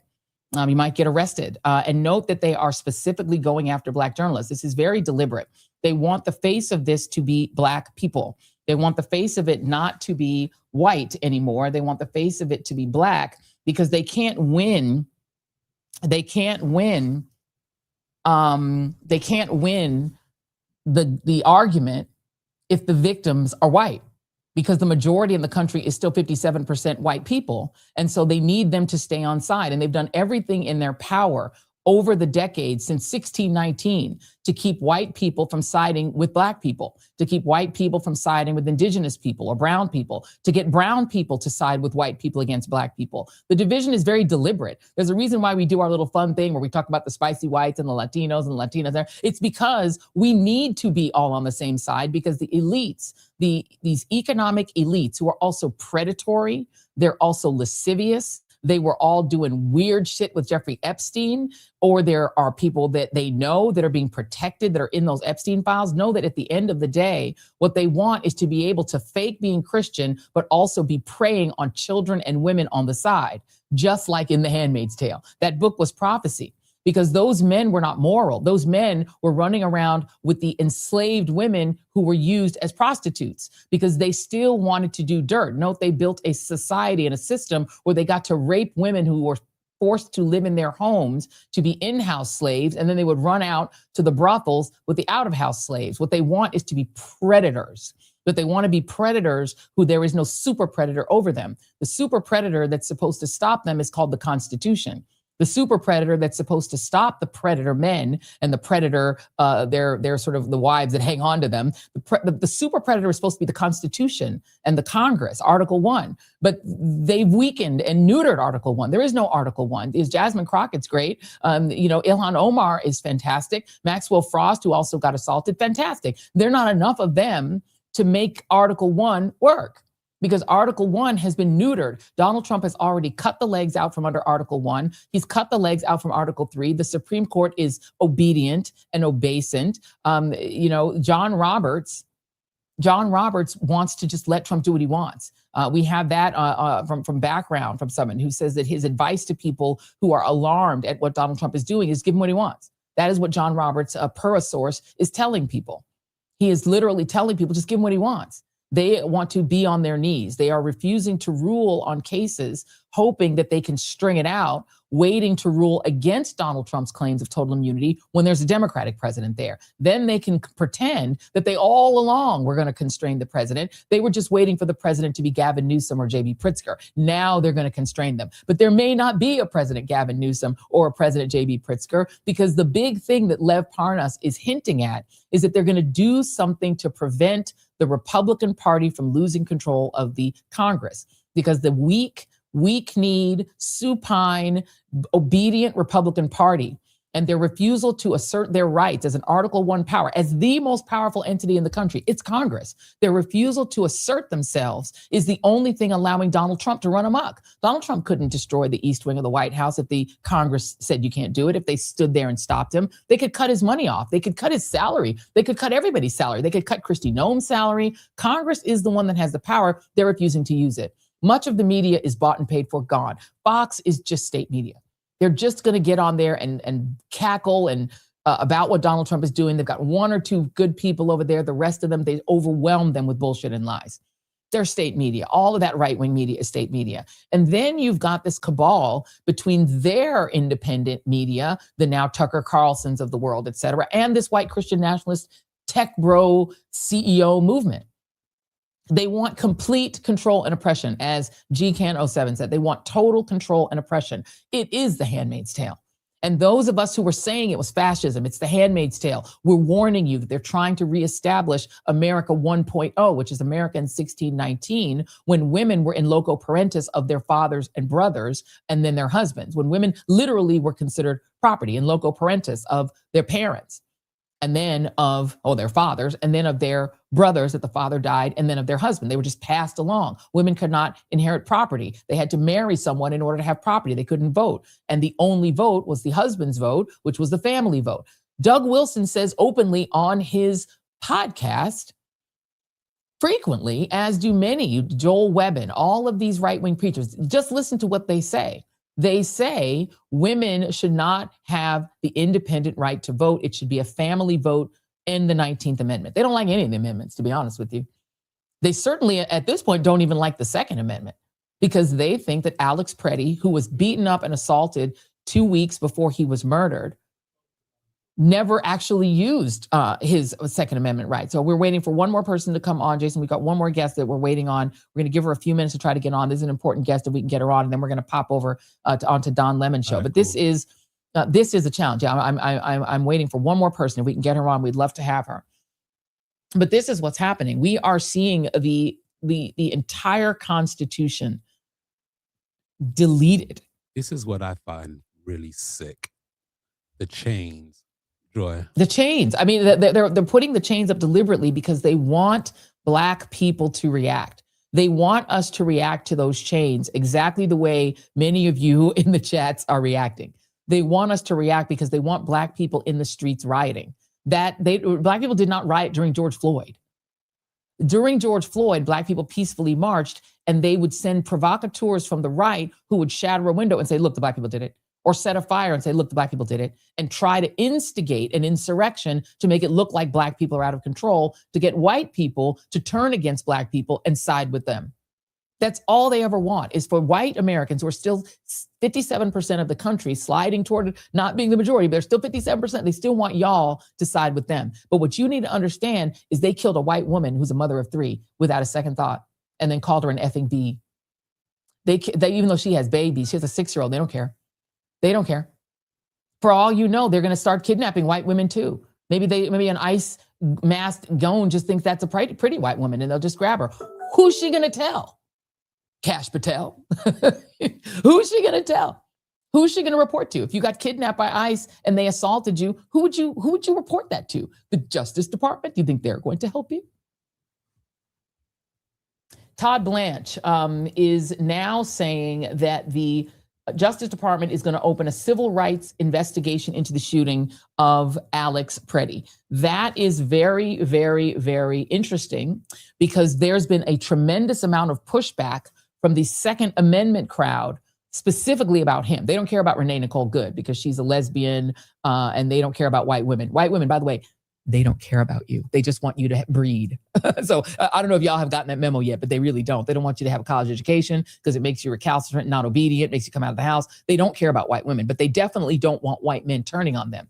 So now there is apparently, and of course it is Todd Blanche, Donald Trump's former lawyer in his hush money trial, the trial that made him a felon. They're now claiming that they're opening a civil rights investigation. Who runs the Civil Rights Division of the Justice Department? It's not exactly someone who cares all that much about civil rights. And so what we're going to see is an investigation designed to make sure that whatever the outcome is preserves the right wing's love for the Second Amendment and their belief that this regime is not going to violate their Second Amendment rights. Harmeet Dillon, who's the head of the Civil Rights Division of the Justice Department, is an ally of these same white Christian nationalist pastors. She and Peter Thiel were the Bay Area delegates to the Republican convention in 2016. So Harmeet Dillon is one of them. She now leads the Civil Rights Division of the Justice Department. Do we think that that Civil Rights Division of the Justice Department investigation is going to result in real consequences for the 2 Border Patrol agents who shot Alex Preddy? We do know that the whole of that shooting is being thrown under the bus. Everyone's now passing the buck. You have Kristi Noem saying it was a fog of war. They only heard this in the early hours, and so they didn't really know what was going on. And so her statements were premature.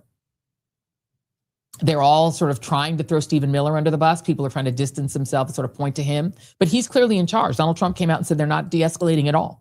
So while everyone is pointing fingers and trying to pretend they're going to de-escalate, they're not de-escalating at all. They're all just trying to point fingers, maybe at Stephen Miller or maybe at Kristi Noem. But the bottom line is they all still have the same end goal, which is complete control of the United States under a small claque of billionaires, some of whom may or may not have been aligned with Jeffrey Epstein, who was holding incredibly damning information about a lot of elite men who were preying on children and trading them around like playing cards. And that is all going to be buried. Per Lev Parnas, this new release from 3 million files of the Epstein file, they're not going to have anything in it about Donald Trump. This is new reporting from Zeteo. Let me grab this reporting really quick. That allegations against Trump appeared to have come from an FBI tip line. It's not clear if those allegations were ever investigated. Zeteo is reporting, this is what Mehdi Hassan was jumping off to start reporting on, that, and here's what I'm just going to read from this Zeteo reporting. I have not vetted this. I'm just letting you know. I'm reading you from Zeteo's reporting right now. Apologies for prolonging this live just a little bit longer. And this is apparently from an FBI tip line that says Trump, the president, had parties at Mar-a-Lago called Calendar Girls. Jeffrey Epstein, Elon Musk, and others, then it trails off there. Epstein would bring the children in and Trump would auction them off. He mentioned the children's vulva and vaginas by entering a finger and rated the children on tightness. This is horrible. I want to just let you all know this is horrible. This is from a tip line. I'm just letting you know that I have not vetted this information. I'm just getting this.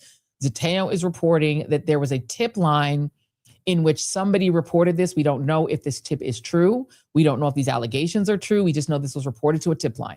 So I apologize for what I'm reading right now. I'm going to read it again. I'm going to read it a little bit more, and I'm just letting you all know what was sent to a tip line. We do not know if it's true. I want to make that very clear. The guests were elder men and included Elon Musk, Don Jr., Trump, Ivanka Trump, and Eric Trump were there. Attorney Alan Dershowitz was also there with attorney Bob Shapiro. We were taken in rooms, forced to, okay, I'm not going to continue. This is awful. I'm going to pause because I don't know that I can read this next bit. They're claiming sexual abuse in this tip line. Whoever this person is claiming sexual abuse and said Ghislaine Maxwell was also present. This caller reported that in 1987, a friend, victim one, was out drinking and ended up at Trump Plaza. Victim one saw Donald Trump and wanted to meet him. An unknown man approached her and offered to introduce her to Trump. The unknown man gave victim one a drink, and victim one woke up naked and sore with $300 on the bed. Victim one did not remember how she got in the room. She remembered seeing a flash of Trump's face. Victim one called the caller and told her that she thought she had been raped. Victim one did not go to a hospital and have a rape kit performed because she didn't think anyone would believe her, especially because she was drunk. Victim one's husband's business had problems with suppliers, and victim one believed Trump was behind it. Victim 1 also started dating a lawyer, identifiers unknown, who's also married. Victim 1 had a fight with her lawyer's boyfriend and went to a bar. Victim 1 left a bar with a man who no one at the bar recognized, but who seemed familiar with Victim 1. Victim 1 was never seen again. A few years ago, remains were discovered that matched the description of what Victim 1 was wearing when she went missing. DNA tests at the time were inconclusive.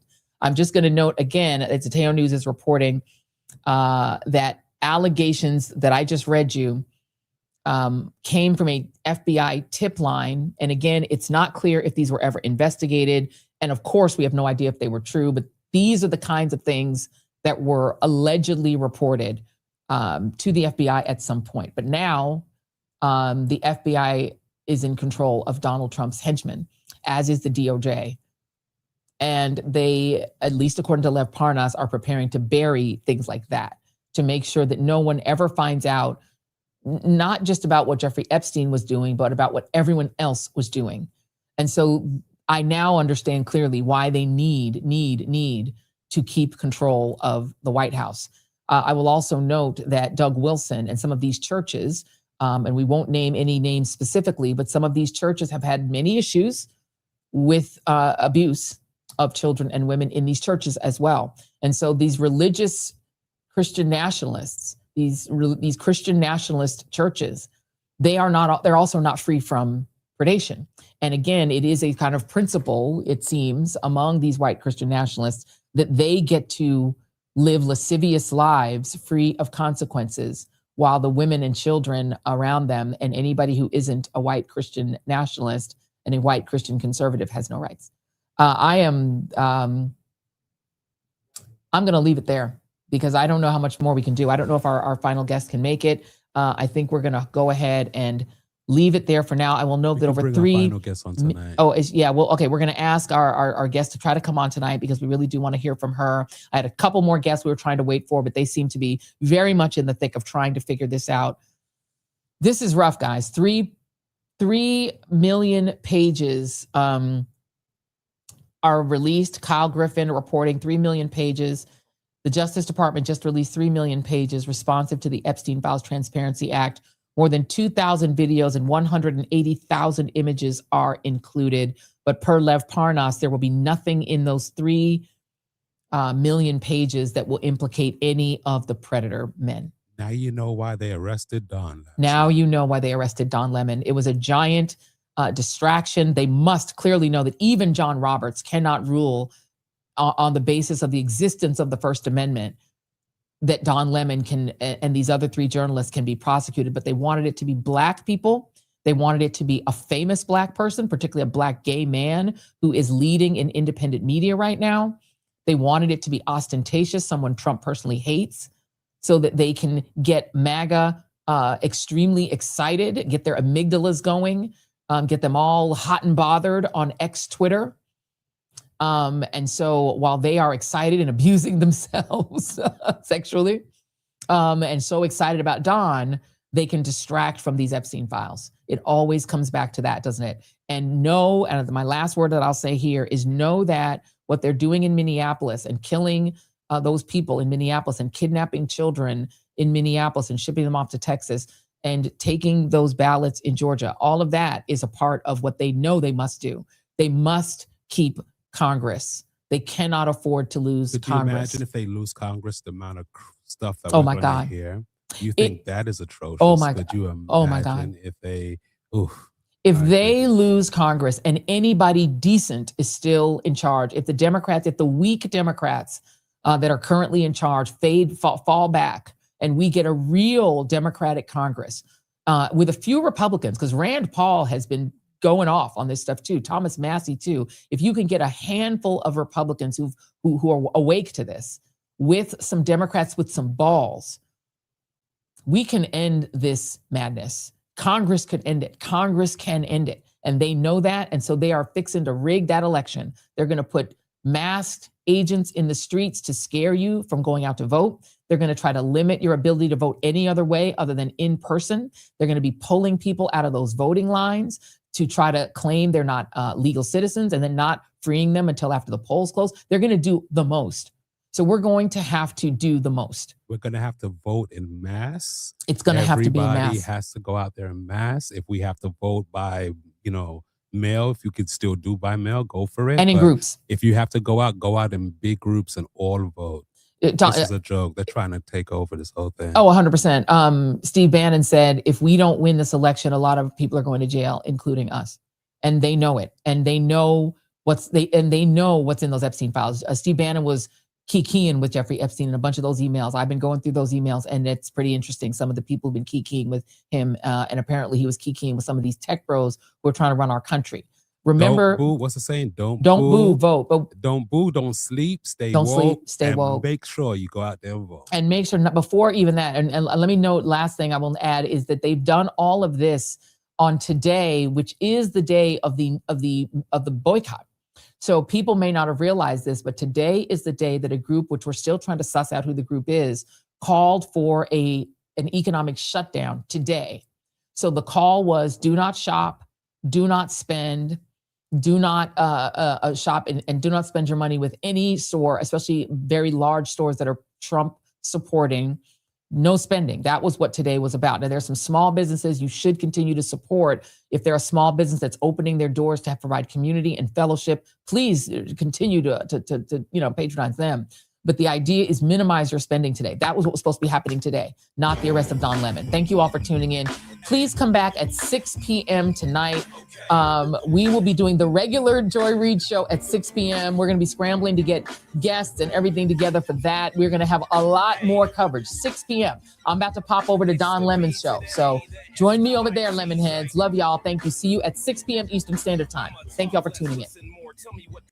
Getting back to the basics, grassroots level. Let me dig a little deeper with the shovel. Plenty can't tell the forest from the trees, and I'm hard to detect, like a black hole in the dark. Injustice anywhere, it's a threat to justice everywhere. Let me make this clear, I got a bone to pick, and I'll never fear the threat of poverty. They don't want to talk about it, they rather party, so I'm